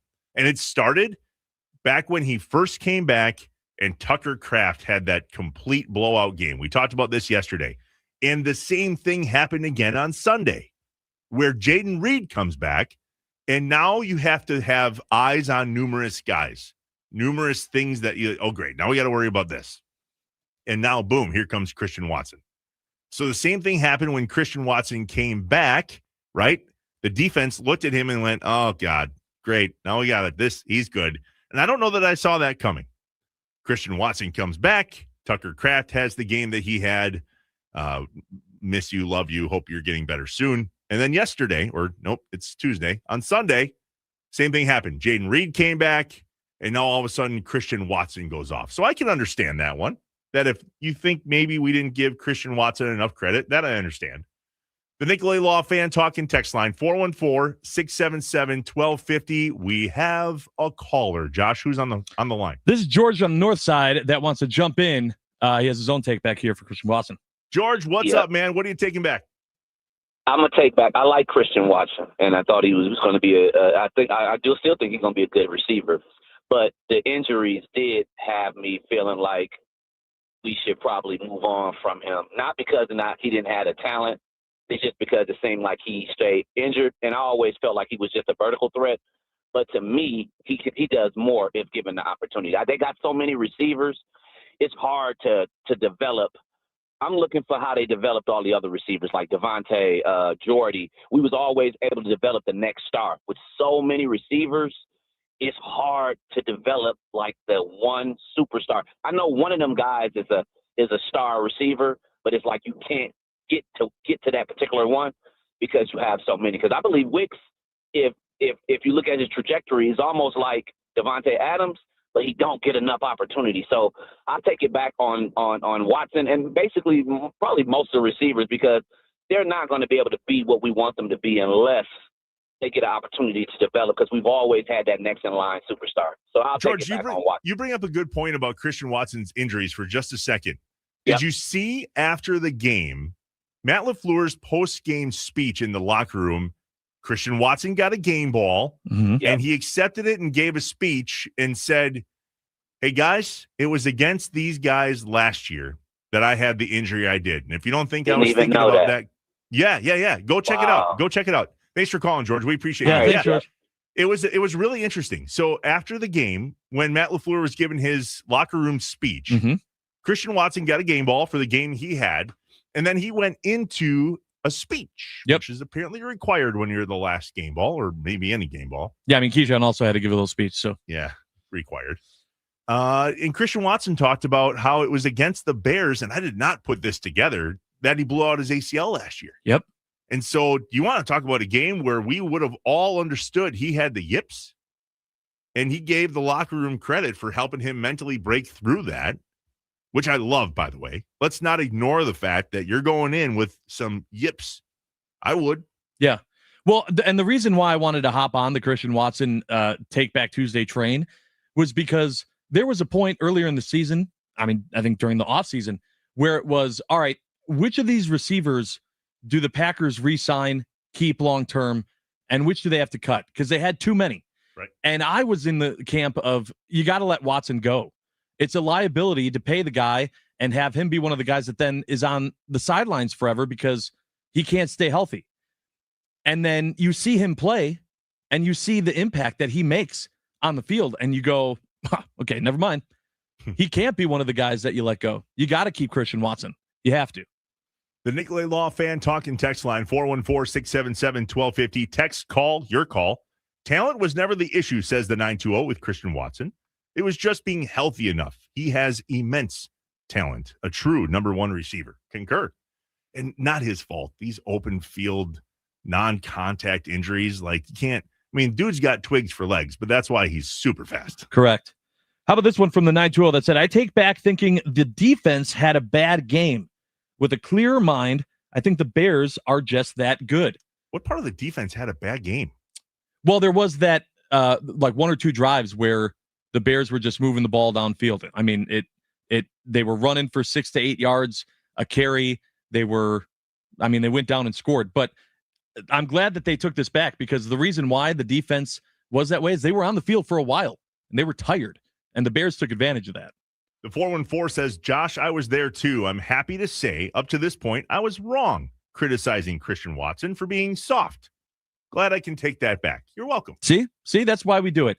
Anything specific that, Trevor, you want to take back today? I don't think so. We can move on. No. Oh, really? No. Nothing at all. Yeah, lots, actually. So, all right. I've been waiting for this. Matt LaFleur and I have a very love-hate relationship. Yeah, you do. To the point where I went to a doctor's visit, and my doctor, at the end of my visit, goes, so, not a fan of LaFleur, huh? I'm like, oh, man. Wear it on your face. Sorry. That's not it. And honestly, today's a great day for this because the way he talked about Bo Melton, that's what keeps me hanging on with Matt LaFleur. Like he has it in him to show some personality, to let us in just a little bit. And as a fan, not even about the radio side of this, as a fan, that's what I want to see. And so when times are good and Matt LaFleur opens up a little bit, now I'm kind of back on the Matt LaFleur train. Here is my problem. We, at least at this point now, Josh, have acknowledged the valleys. And that's what was missing for me. He was not acknowledging that they were down to the point where somebody actually asked him in a presser. I think it was Schneidman who's going to join us at 8 o'clock. Mm-hmm. Hey, do you think you're coaching for your job? Now, looking back, wow. It's felt that way. It sure did. And the thing is that because we talk about how week to week this league is, and as a fan base, our reactions and our emotions follow suit, I think at the end of the day, it's still going to come down to how far LaFleur takes this team in the playoffs. And on the backside of all of this goodness that we have, Matt LaFleur yesterday in his presser acknowledged that they're on the other side and what that was like. Don't kick me when I'm down. Here's Matt. Yeah, I mean that's life in the National Football League, and I think you just got to be resilient. You got to keep fighting, and you got to ignore all the outside noise. I mean, just focus. I really only care about what's going on in that room with our team, with our players, within our building, and all that other stuff. And we understand. I mean, like that's it's a blessing and a curse, and to be a part of the National Football League in that regard. You're going to be highly criticized, and it is what it is. So the best way to not be criticized is just find a way to win. Am I wrong? Was that not just an awesome answer? That's a good answer. Like he actually acknowledged that things weren't well, that the critiques were loud, and that you have to drown out that noise. Good for him. He said that he doesn't pay attention to anything we say. So perfect. Are you taking back your disdain and your negative thoughts for Matt LaFleur? Not yet. Okay. I don't know that I have disdain or negative thoughts. Here, listen, this is an encouraging piece. So he went on to say, all right, and what's your biggest worry? What's your biggest fear? This might help me take it back. Listen to this. My number one concern, and this, whether it's at the beginning of the season, end of the season, we just got to continue to fight and try to find ways to get better. And sometimes you got to overcome some obstacles like injuries and whatnot. But that's the challenge of every team in the league. It's not like we're unique from everybody else. We're all dealing with this stuff. Okay. So am I ready to take back all of the things that he was going through? Quick answer. Kinda. Okay. Very, very, I'm not a gray guy, and I'm very gray on this. Yeah, swimming in the gray. It's very, very, very, very plausible right now to believe that we're on the other side. But you mentioned it. There's a chance this doesn't stick. Mm-hmm. Somebody in the 414. I just find it incredibly interesting that when you feel like you may or may not be coaching for your job, you're still doing well. And yet when you're doing well, you're still coaching for your job. So there's 4 games left, man. We're first place in the NFC North.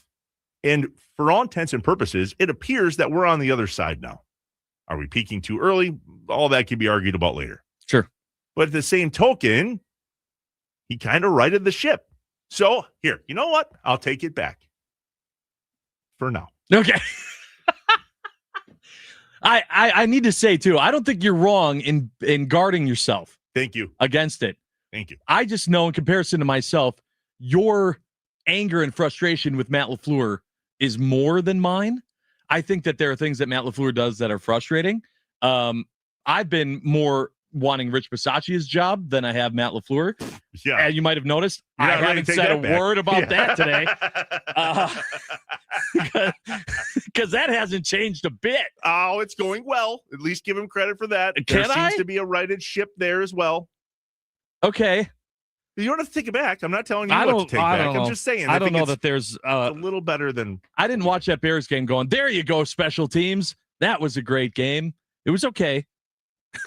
I mean, McManus kicked one out of bounds. There was still plenty of I still have yet to see a game where special teams didn't come up in some way, shape, or form in a negative light. So tomorrow on Would You Rather Wednesday, would you rather Rich Bisaccia or Matt LaFleur? We'll talk about that tomorrow. Don't answer that now. Okay. Cliffhanger. When we come back, hypothetically speaking, you have a pair of tickets to the game of your choice between now and the end of the season, and you're all expenses paid. You want to go to Denver? You going to Minnesota, Chicago, or are you sticking home and just have your beer and brats covered here at Lambeau Field? What say you? The Nicolay Law Fan Talking text line, 414-677-1250. You got a pair of tickets, and all your bills are paid. Where are you going? We'll do that next. Inside Wisconsin Sports. Live from the Wisconsin Sports Radio Network studios, powered by the Potawatomi Sportsbook. Not Chicago. I'm not going to Chicago.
That's the question.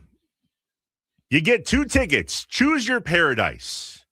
Hypothetically speaking, because we're not giving away Packers tickets, so let's just get that out there right now. Hypothetically speaking, if you had a pair of tickets to any one of the 4 games remaining on the Packers schedule and you get a blank check for your expenses, your flights are paid for, your Ubers paid for, food, beer, paid for. Maybe even one little excursion if you're going someplace. Paid for. Don't have to worry about it. You get a pair of tickets to go to one of the next 4 games. Where are you going? Now, Josh, real quick. Yep. Let me just remind everybody where the next 4 games are. Yeah, go ahead. This weekend, 3:25 start in Denver. Forecast, gorgeous. Okay. 59 degrees on Sunday in Denver. After that, Soldier Field, Bears, very important game. Mm-hmm. Downtown Chicago, Saturday night, 7:20. Forecast, not so great. Not terrible, though, to be honest. That could be a really, really cold game. If memory serves me right, Aaron Rodgers said that was one of the coldest games he's ever played in, was at Soldier Field this late in the season. Then we come home, Ravens, Lambeau. Don't know what time that's going to be. Why? Because it could be flexed, meaning it's literally not even scheduled yet. And then to end the season up in Minneapolis at US Bank Stadium against a 5-8 currently Minnesota Vikings team. Josh, where are you going? I am going to Lambeau, and I will tell you why. I have been to a football game at US Bank Stadium. It is not the same as going to a baseball game. I want to see every baseball stadium. I feel like baseball games are just easier to go as an opposing team fan and just enjoy the park and the sport. It's not as rowdy, loud to where I feel out of place. Even if my team's better, I still feel out of place on the road. It might just be me. I want to go home. Take me to the home game.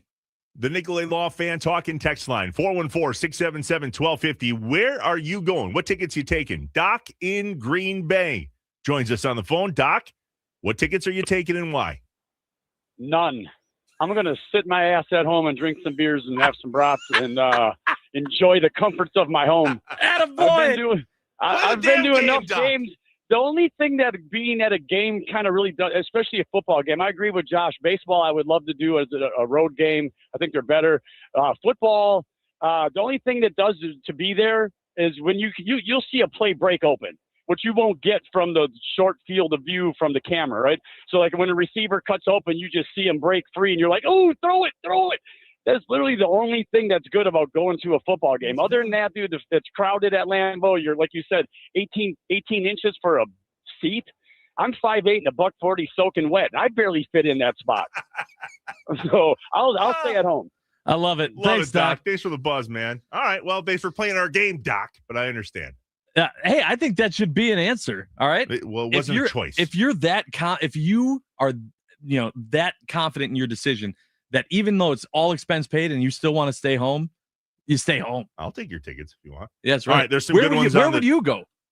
Denver, I think. So yeah, I've never been to Denver. Number one, I've flown in and out of the airport, but I've never been to Denver. It's beautiful. My wife loves mountains. Yeah, that's her jam. Then that's where you're going. So when we spring break or when we break anywhere, we always look for the mountain spot, never the beach spot. Sometimes, rarely, but 2 years ago, I think we went down to the Gulf Shores for spring break. It was warmish. It's not like we got to massively escape the cold Floribama blast, by the way. Ooh. You ever heard of that? No. Look it up. Okay. It's a bar on steroids on the beach on the Florida-Alabama line. Yeah. Josh, you can't do this crap to me. I have ADHD. We're on topic. Yeah, sorry. Where are you going? Denver, mountains. Got it. I think so. I've never been there. All right. A lot of people going to Denver on the Nicolay Law Fan Talking text line. By the way, you didn't do that to me. I did that to myself. Denver, because I would leave Thursday. Denver, the weather. Denver, the only obvious answer. Bob in Minneapolis says Lambeau. He'd love to take his son to a game. Denver game all the way.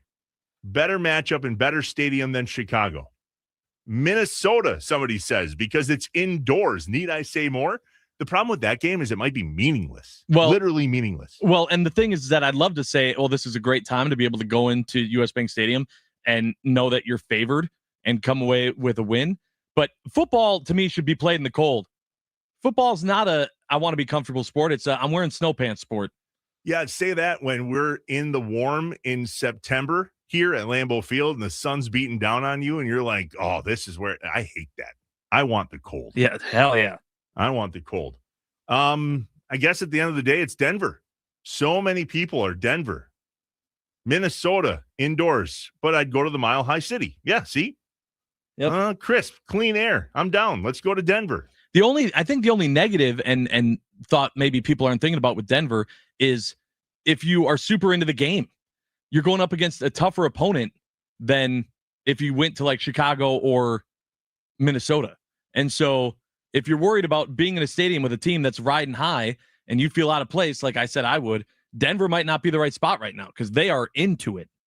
I just looked at my schedule to see if I could make it to Denver. It is my son's Christmas program on Saturday. Is he going to win at the Christmas program? I think I have disappointed him enough.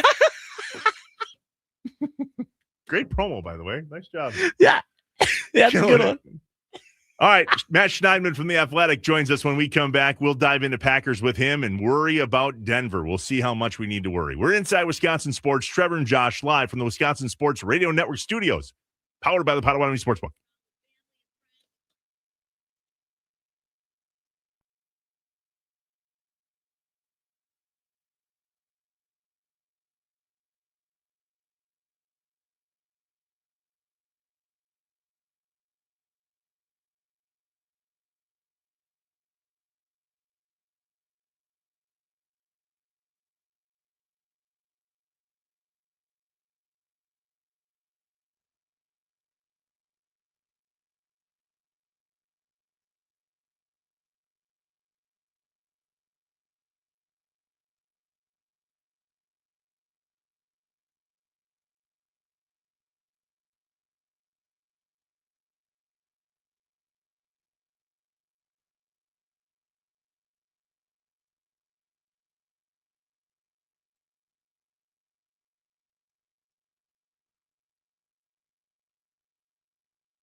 I am an eternal optimist. So please, God, don't tell me that you're an eternal pessimist. I like to say I'm a realist. Oh, great.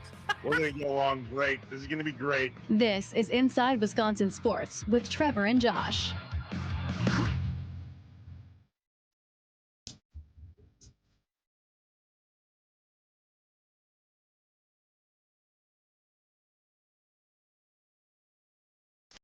Oh, he is one of us. He is made of the right stuff. He is a G. So just his contributions, I think you could see it, just how excited. I mean, everybody's excited when you score a touchdown, but I don't know if you guys saw the sidelines and just how everybody reacted when he scored that touchdown. I mean, we've got to be careful that we don't have guys coming off the bench without their helmet on. So, but they were fired up for Bo, and Bo just, what you're going to get every time. You're going to get his absolute best. He is going to fight for everything out there. And what's so cool is just the moment's never too big for him, whether it's on special teams, defense, offense, and for him to be in that situation and make obviously a very impactful play was pretty cool. Matt LaFleur on the impact of one Bull Melton, who's in conversation, not because he's listed as a cornerback on the depth chart. No. Because he caught a bomb touchdown from Jordan Love. Yeah, that was so baller. I love that LaFleur says he's a G. He's built right. Like, that's, God, I love that, Matt LaFleur. Yeah. Love that one. I love me some Matt Schneidman, too. Welcome back inside Wisconsin Sports. Speaking Trevor of G's. and Josh, what a G. Dude, you're a G. Schneid's a G. Schneid, what's a G? Matt, your mic's muted. Same thing. You got it. Well, one of these weeks we're going to get this right. Every time. I would say a G is a couple different things. It can be a gangster. It can be a Green Bay Packer.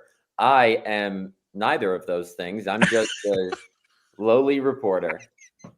You know, it was funny. I don't know why I just thought of this, but I wear my Syracuse jacket. It's like my winter coat. I have like an actual beige pea coat, but it's pretty clunky. It's big, and I want it to be a little more comfortable for the game. Sometimes I wear like a suit and the pea coat. I just wore like a normal jeans, polo, and my lighter winter Syracuse jacket. But it was so cold even inside the stadium on Sunday night that I went into the locker room wearing it.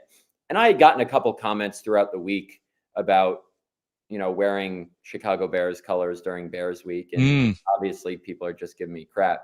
Brian Gutekunst walks right by me in the locker room and goes, Matt, you can't be wearing those colors in this locker room. He was just giving me a hard time, but that was funny. Yeah, maybe you're not a G. Now that I think about it, that's maybe not. That's a weird move. It's a B. B for Bears, I guess. I don't know. All right, Schneid, Bears, Packers. A lot went right.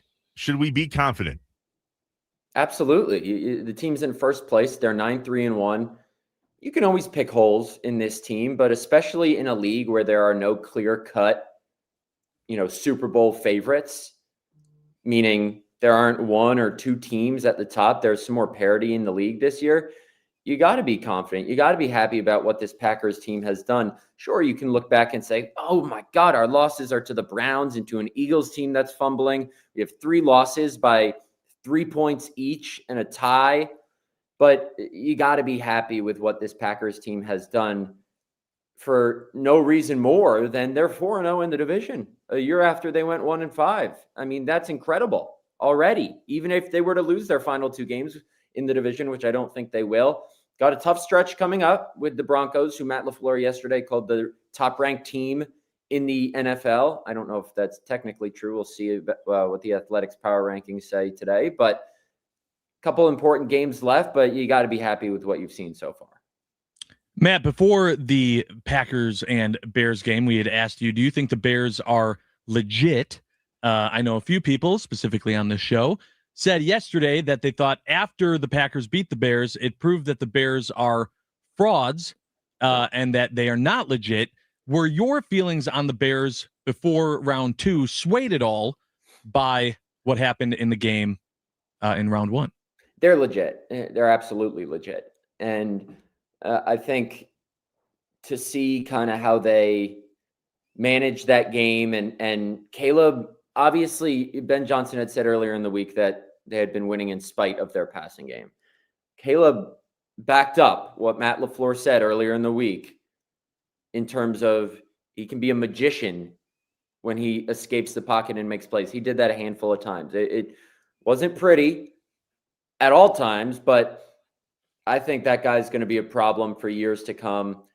They ran the ball well. I know people are talking about how the Packers didn't give up an explosive run. And I think McAfee had the stat on his show yesterday about the Bears had at least 2 explosive runs in every game this season, and the Packers didn't allow any.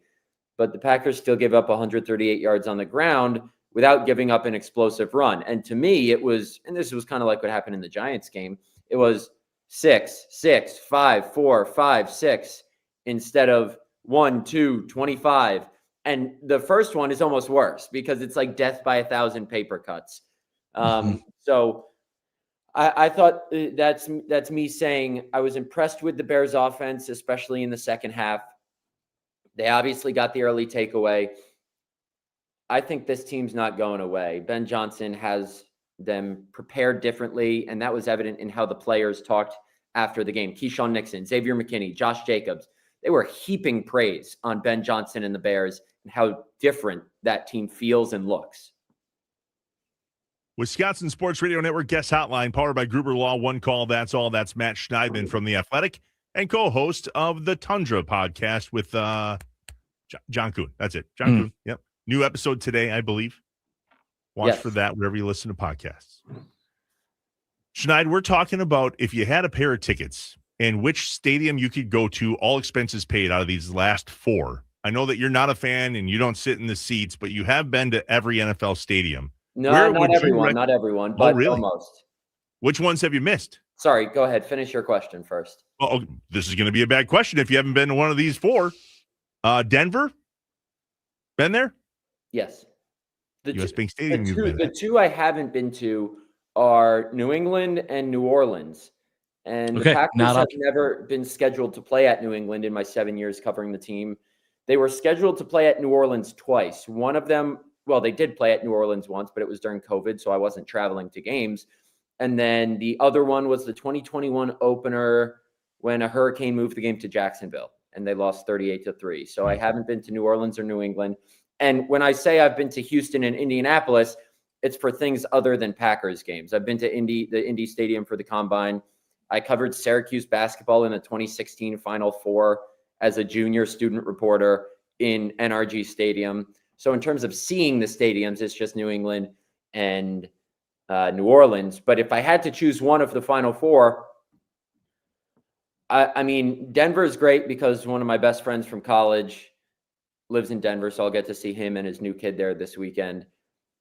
Chicago is the worst stadium in terms of press box food, where I judge my stadiums based on, is it open air press box or not? Do you feel like part of the game environment? I like when it's like that in Detroit, Minnesota, stuff like that. I judge it by the press box food spread. I judge it by where the press box is seated, so the angle you have viewing the game.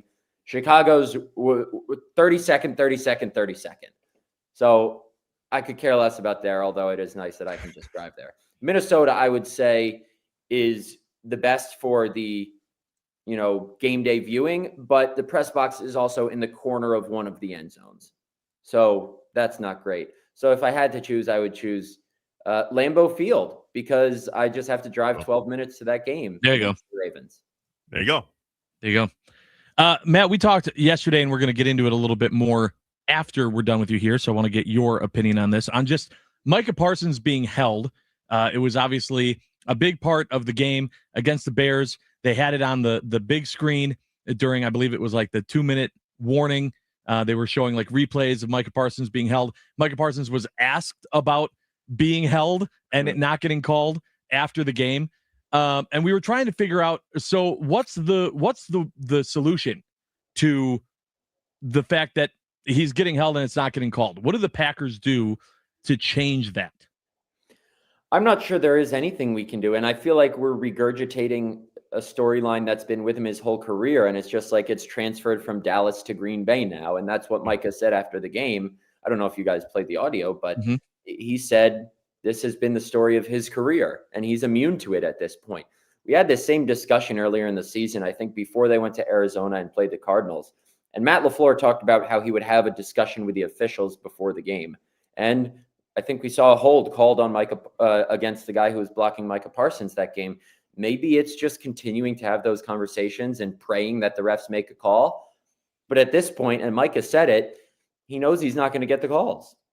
So there's nothing he can do about it except continuing to fight through kind of those illegal blocks. And I hate being a guy who mentions the refs or complains about the refs. It's the hard-o journalist in me. I like to stay neutral, but except for when it's egregious. And some of these are egregious. And if you were in the stadium, for anyone listening to this on Sunday, during the 2-minute timeout in the fourth quarter, the stadium over and over and over on the Jumbotron played a slow-mo replay of Darnell Wright with Micah Parsons in a chokehold. And the entire stadium was booing. And I just thought that was funny because even the, stadium electronics stadium ops, people are stadium ops people, that's the word I was looking for, are getting in on it. But at this point, I don't know if there's anything you can do because this has been his whole career. You've already emphasized it to the refs earlier this season. By the letter of the law, what opposing offensive linemen are doing to Micah Parsons is not legal. So, I mean, maybe it changes, but can you imagine how different of a game all these games would be if they called just 2 or 3 of these and how much those would set opposing offenses back? Huge. And look, let me add this. It's not like refs have let the Packers get away with that either. Rasheed Walker's got away with some. I'm sure every offensive lineman has. I'm sure every offensive lineman around the league has.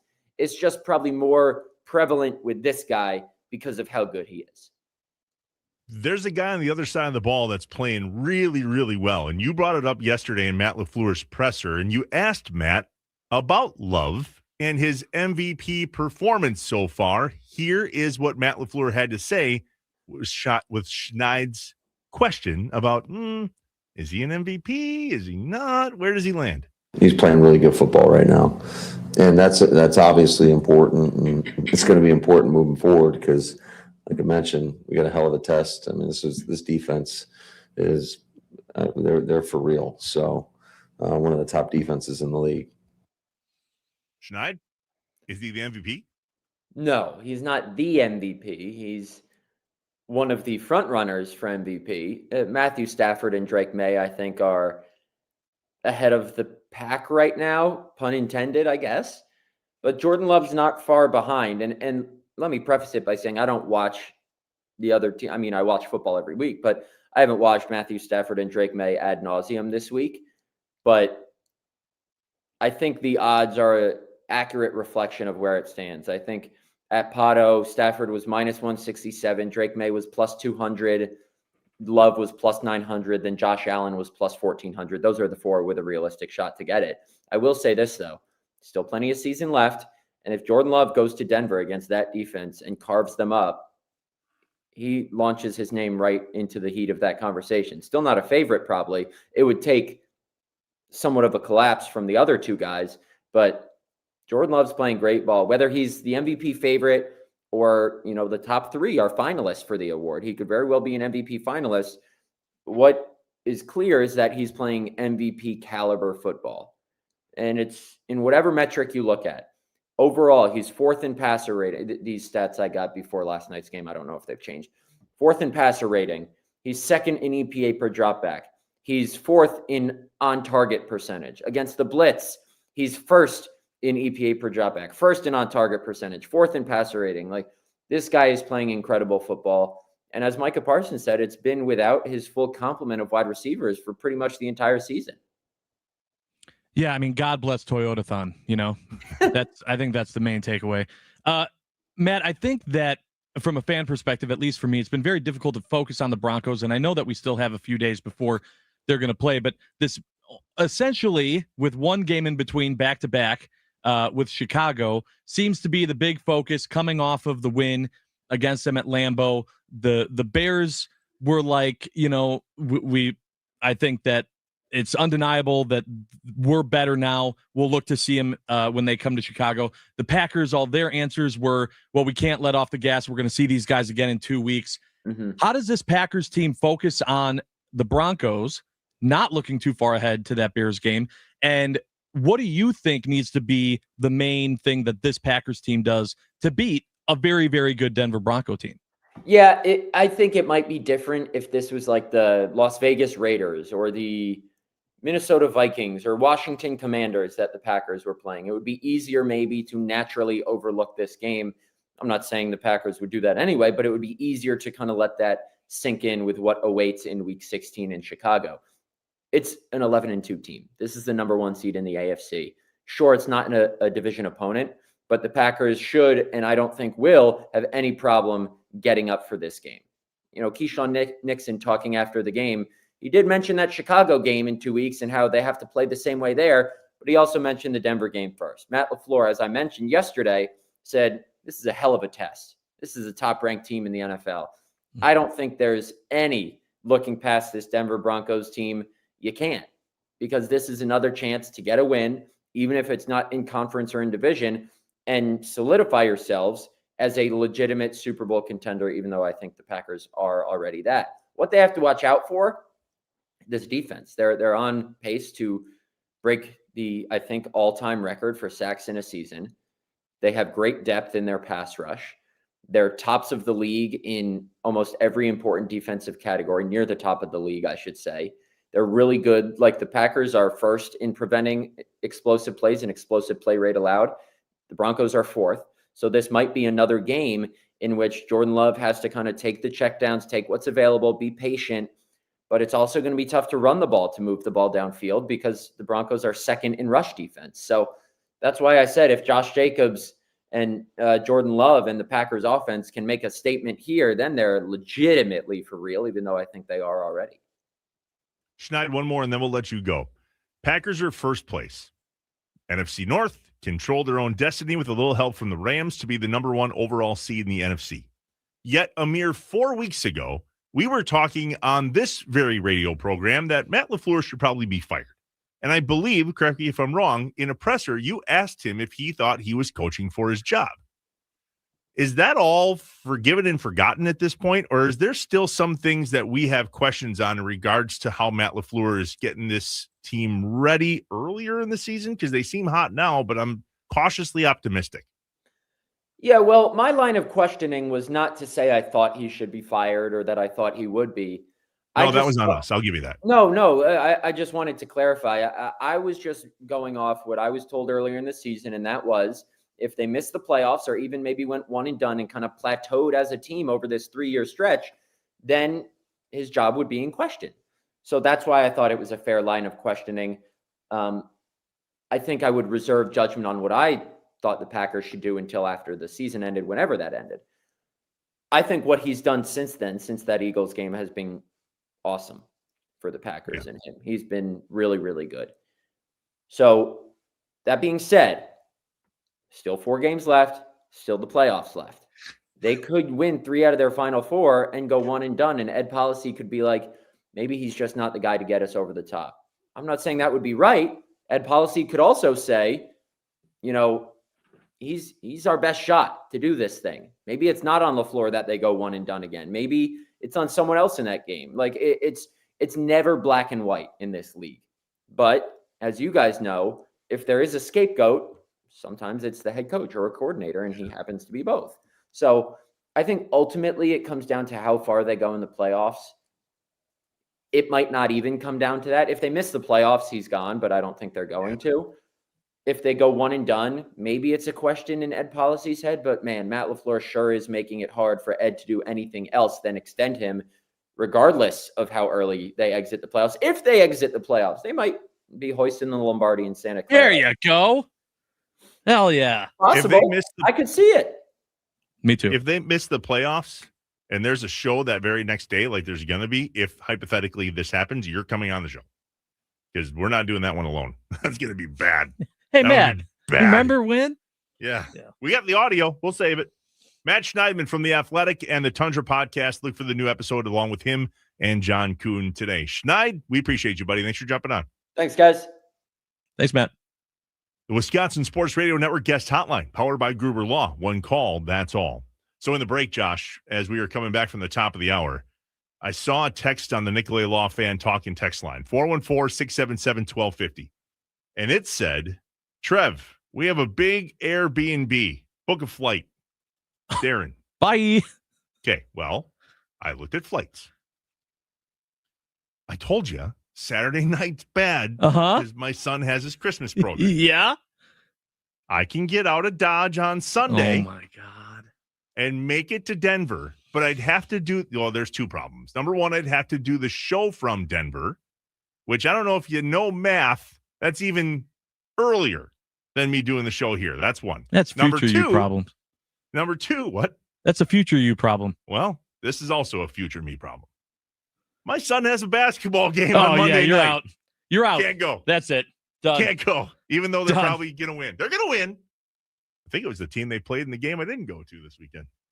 Oh, you know what? Maybe that's my excuse. You guys crushed them. I don't need to. Oh, no, not happening. And my wife's hair looks gorgeous. See, I'm in it, man. You're staying home. When we come back, is there a fix for this whole what do we do about Micah Parsons being held thing? Is there anything we can do? I think we have options. Maybe you do too. But based on the text I just read, maybe you don't. This will go well.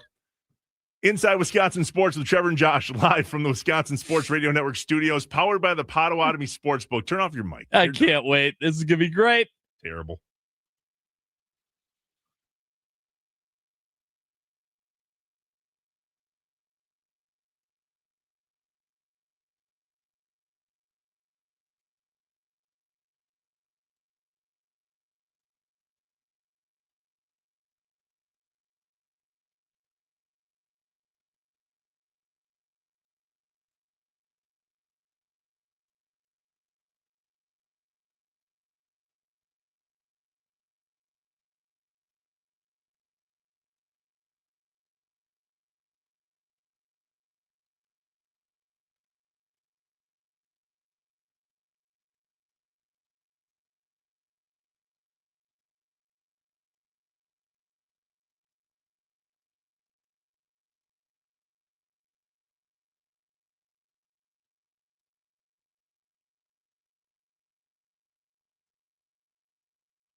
Wait a minute. Are you suggesting that I'm still digging myself a grave? Is that what the song is? No. It's Hold Me Now. Okay, good. I was like, it's a tie into our conversation we're about to have. It is. It was perfect until I heard 6 feet from the edge. That's in your head. That's the battle you're dealing with. Why do I say that, Josh? Because I just got a text that said, "Oh, you're going to Denver, huh?" Oh, boy. Yeah, you need to just keep those thoughts in the old noggin. Inside Wisconsin. Well, if somebody offers a free Airbnb, I at least have to see it through. I don't know. I'm still thinking murderer. So, Inside Wisconsin Sports, Trevor and Josh live from the Wisconsin Sports Radio Network studios, powered by the Potawatomi Sportsbook. Follow us on Twitter, would you? You can follow Schneidman there as well. It's at Trevor Thomas IW, at On Air Josh. You can check out at WI Sports Radio, where you can watch us live, and also the show is at Inside Wis Sports. Whew. All right. I've been a little afraid of this conversation since it got brought up yesterday, but here we are. Well, why's that?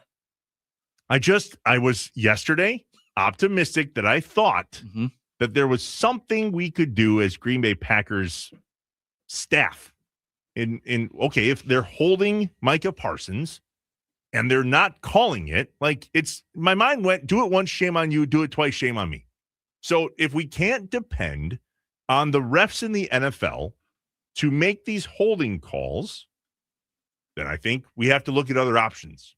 And yesterday I was like, what if we pulled him off the line? What if we made him a linebacker? What if we shifted him sides? What if we ran stunts? What if we did all that? Now, I'd like to point out that those weren't bad takes. Mm-hmm. I don't know why you got your undies in a bundle, but let me tell you what my buddy Joe said. Well, there was one specific reason, and one that I thought was going to make this your Take Back Tuesday. But I didn't hear it during Take Back Tuesday, so here we are.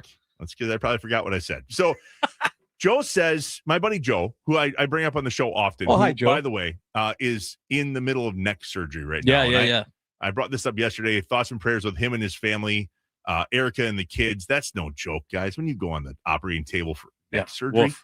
I said, dude, let me know how it goes. And he goes, I will. However, if it goes well, it'll be 1 hour.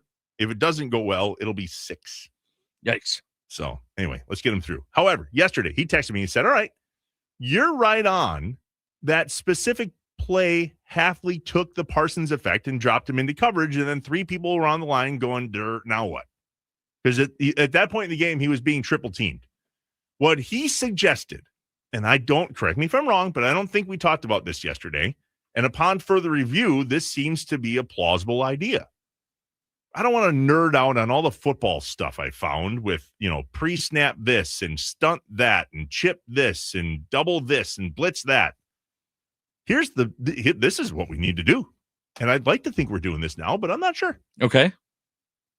Literally build a case pre-game with the refs. Yeah. I mean, that's what Matt Schneidman just said. Build a case with the refs. I'm not convinced we're doing this. Here's what I found. NFL offensive holding is about materially restricting a defender, and it's a foul regardless of inside the frame, outside the frame. What teams coach pass rushers do to get more calls is they keep driving through the contact. They clear the hands. They win the corner, right? It's kind of like the Giannis. Well, he's playing through it. But at some point, we get to say, guys, it's been weeks. Here's what I want you to look for. And it takes me back to my basketball coaching days. Like there's a difference between screaming at a referee, hey, that was a foul. Mm-hmm. Or, hey, here's what I'm seeing. I want you to watch for this. What are you seeing? And have a conversation about it. Pre-game is the best time, right? Sure, of course. And this seems so elementary, but I'm just wondering if it really is and could be this elementary. It's one thing to talk about in a press conference, or all of us, or the stadium jumbotron, which, by the way, pause, baller. Oh, such a good move. What? Yeah, love that. Love that with a capital L. You can put that up there. We can talk about it in the post-game press. I mean, all of the things. Maybe it's just as simple as more than Matt LaFleur having a conversation, more than Micah Parsons talking about this has been his problem his whole career. There's options, Josh. We can run different plays, put him in different positions. He would be, I'm not suggesting this, but the guy would be an incredible linebacker in a different setup in terms of defense. Sure. A Mike linebacker. So all of the above is the answer, right? I don't think it hurts to have your game day ops guy throwing up proof. I don't think it hurts to have a national reporter after the game interview Micah Parsons on the field and straight up say, how does it feel to, be held on every play and not have it called? I don't think it hurts to have the fans show their outrage however they can, or have Matt LaFleur talk about in the postgame presser and talk to the refs before the game, like Matt Schneidman just said that he does or did in against Arizona. I think it's very important that those conversations continue in all facets. I think that's the only way to really get through it.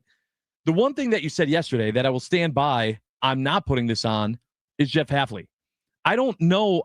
I think that Hafley's been incredible. And I think we've spent a ton of years going, man, do we need a different D coordinator? We need something fresh, something blah, blah, blah. And I understand he gets to work with Micah Parsons, and that makes his job a lot easier. But I believe in Jeff Hafley, and I think that he has already, I give him the benefit of the doubt that he's had multiple, yes, exactly. I believe in Jeff Hafley. I think that he's had multiple conversations, spent sleepless nights trying to figure out what he can change, what he can do differently to allow Micah Parsons to get home. He's seeing he's getting held. He's probably more frustrated than any of us are, screaming from up in the booth, going, "God's a hold!" But I'm gonna put my faith in him that he's realized I can't stop this animal from trying to get to the quarterback. I got to figure out different ways. And the number one way is, hey, you're creating opportunities for the other guys. The other guys are the problem. They are the ones that got to get there instead of Parsons.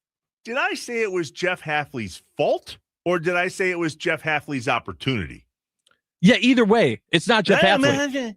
Very different. But still wrong, is my point. No. Yes. No, you just admitted it was an opportunity for Jeff Hafley with getting other people involved. Yeah. Not changing Parsons, not pulling Parsons away from attacking the quarterback. Continue to send that man to eat. But when he gets stopped, that's when Rashawn Gary, LVN, when he comes back, obviously I know that Wyatt's out now, but regardless of who it is, there should be opportunities. This is a power play. Every time that they got to double up, the Packers should have an advantage. There should be a man that's able to get to the quarterback. And that's what's frustrating, is that if it's not Parsons, someone else should be tied with him for sacks, because Parsons is creating opportunities for them to get home, and Gary ain't getting home. But boy, were they in the beginning of the year, though. Let's be honest. So there's something that's changed about the way teams approach our defense, because when it was Rashawn Gary, Lucas Van Ness, and Micah Parsons, Lucas Van Ness had 2 tackles all of last year. Non-special teams. I mean, I'm making that stat up, but you get what I'm saying? Yeah. He had the first 2 tackles in the first game against the Lions this year. So there's something to be said that when we have those guys in there, and of course, Devontae Wyatt, right? That was a stacked front four. And it worked. Micah Parsons was taking so much talent to keep him out of the backfield that it allowed other guys to go there. Then Lucas Van Ness got hurt. Now we don't have Devontae Wyatt. And the opportunity for others to get home just based on talent level for now seems to be less, which is why they're able, you guys, it's simple math. If there's 5 on 4 and you triple team 1, 5, 4, 2, somebody should be open. Correct. So that's what I'm suggesting, that there's something available there that we're not seeing. And I'm not saying that that's Hafley's fault. But what I'm talking about yesterday was something's not adding up here. There's got to be something else schematically we can do. Drop him back, cross him over, cut this. I think that's the biggest question mark about this team. We talked about how positive this team is and what they're doing right.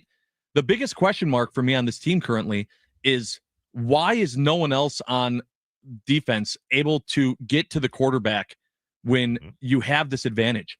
What is it that's making it that Rashawn Gary, who we've all said is playing good, but should be playing great because Parsons is on the other side? I don't get it. And I'd love someone that's smarter than me in terms of understanding the X's and O's of football to explain it, because I truly, like you just said, it's simple math. If they got to take multiple guys to put them on Parsons, then someone else has got to be open. Let him go.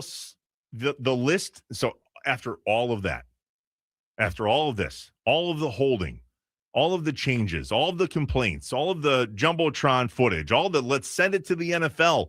Hello, you're missing this.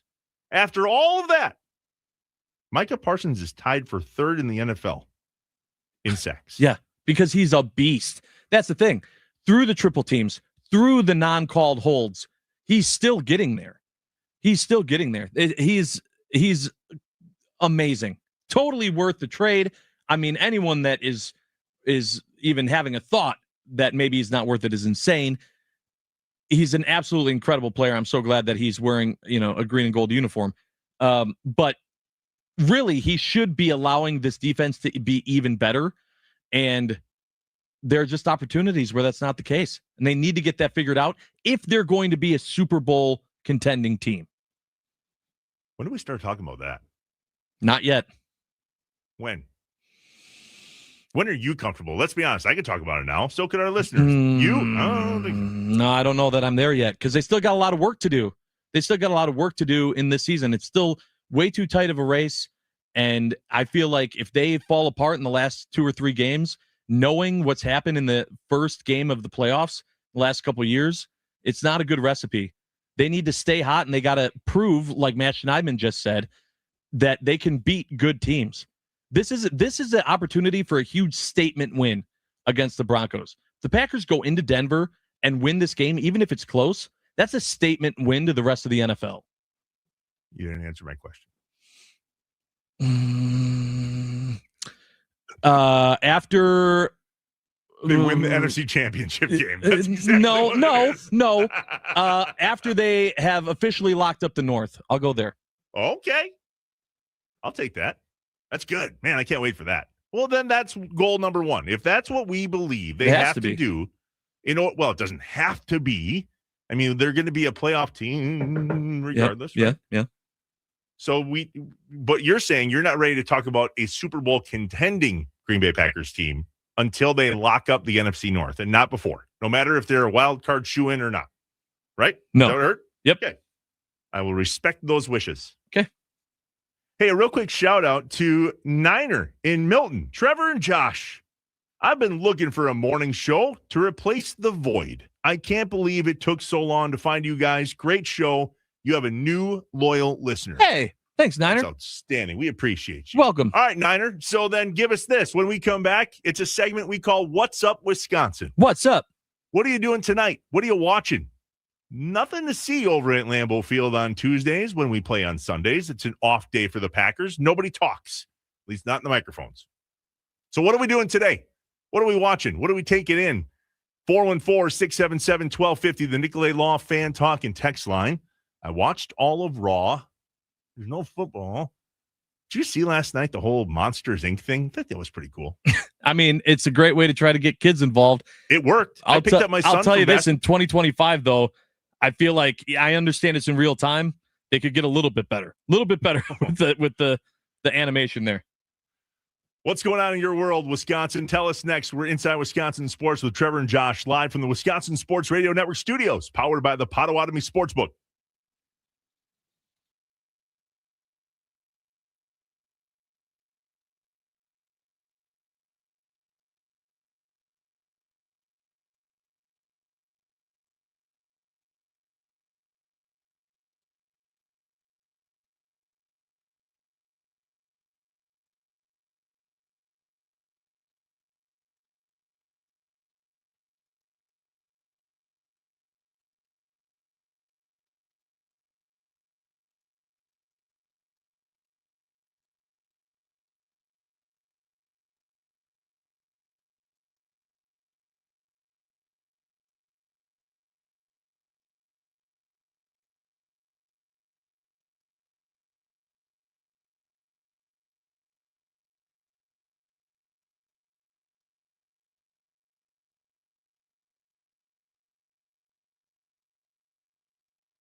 The Nicolay Law Fan Talking text line, 414-677-1250. What's up, Wisconsin?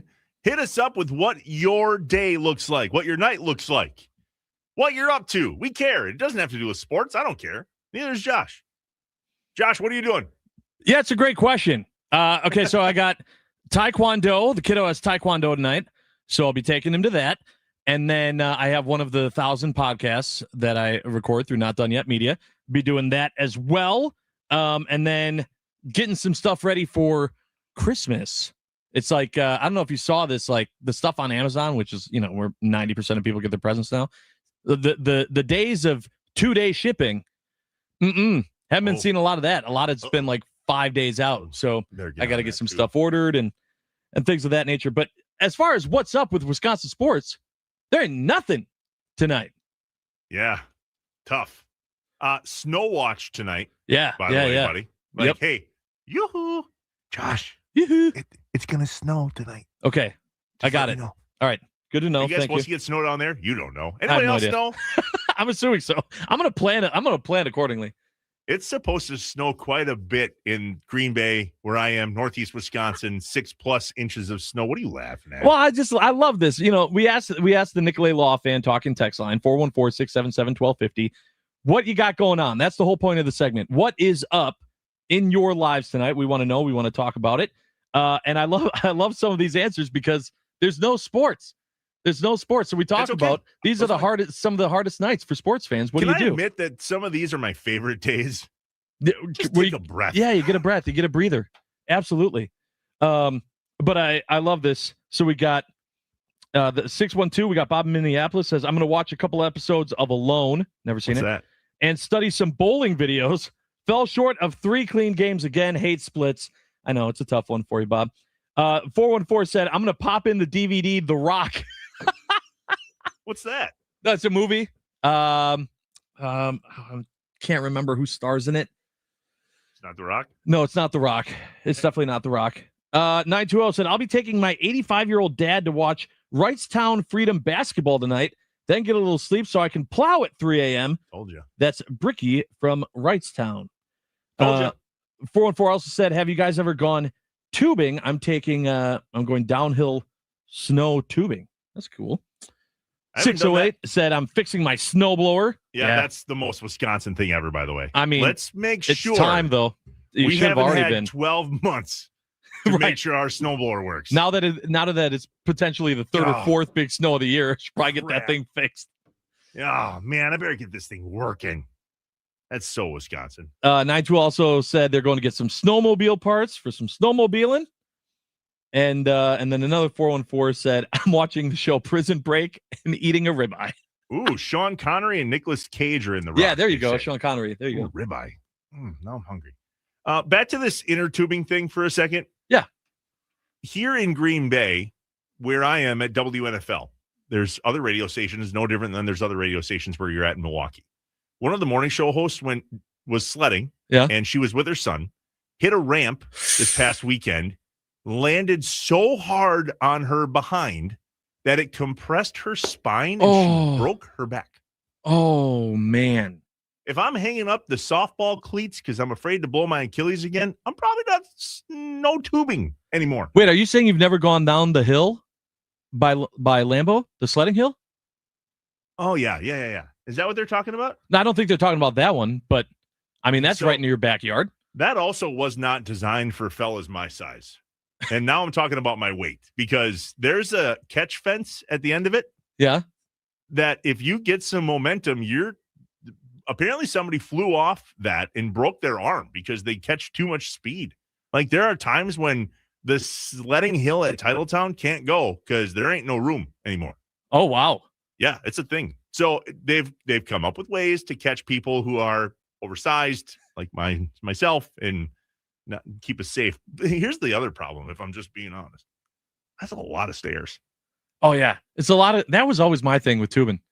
It's not like skiing where they have the ski lift. Like you go down and then you walk all the way back up to then just go down again. I mean, that's fun. That's fun when you're a kid, but when you're an adult, that hill looks real big. Yep. And honestly, Erin Hills in Titletown, not a small hill. Like it's a beautiful view from up there. I'm all about it. twice. But you got to get up there. That's it. Yeah, but this guy in the 920 that said, does that one guy that's going to fix a snowblower want to come fix mine? One of the teeth isn't spinning with the rest of them after I hit a log last snowfall. Okay. See, this is snowblower talk. This is what we do when we don't have sports. Well, it's relative because a lot of us are going to get dumped on tonight. Oh, I love it. 6+ inches of snow for some portions of Wisconsin tonight. So, listen, here's snow driving 101. Slow down. End of report. Just be smart. Yeah, just be smart. I can't get those images. I told you guys this story from Deer Camp a few weeks ago.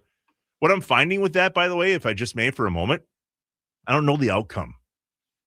So when I stopped for that accident and it looked pretty bad, I just drive away.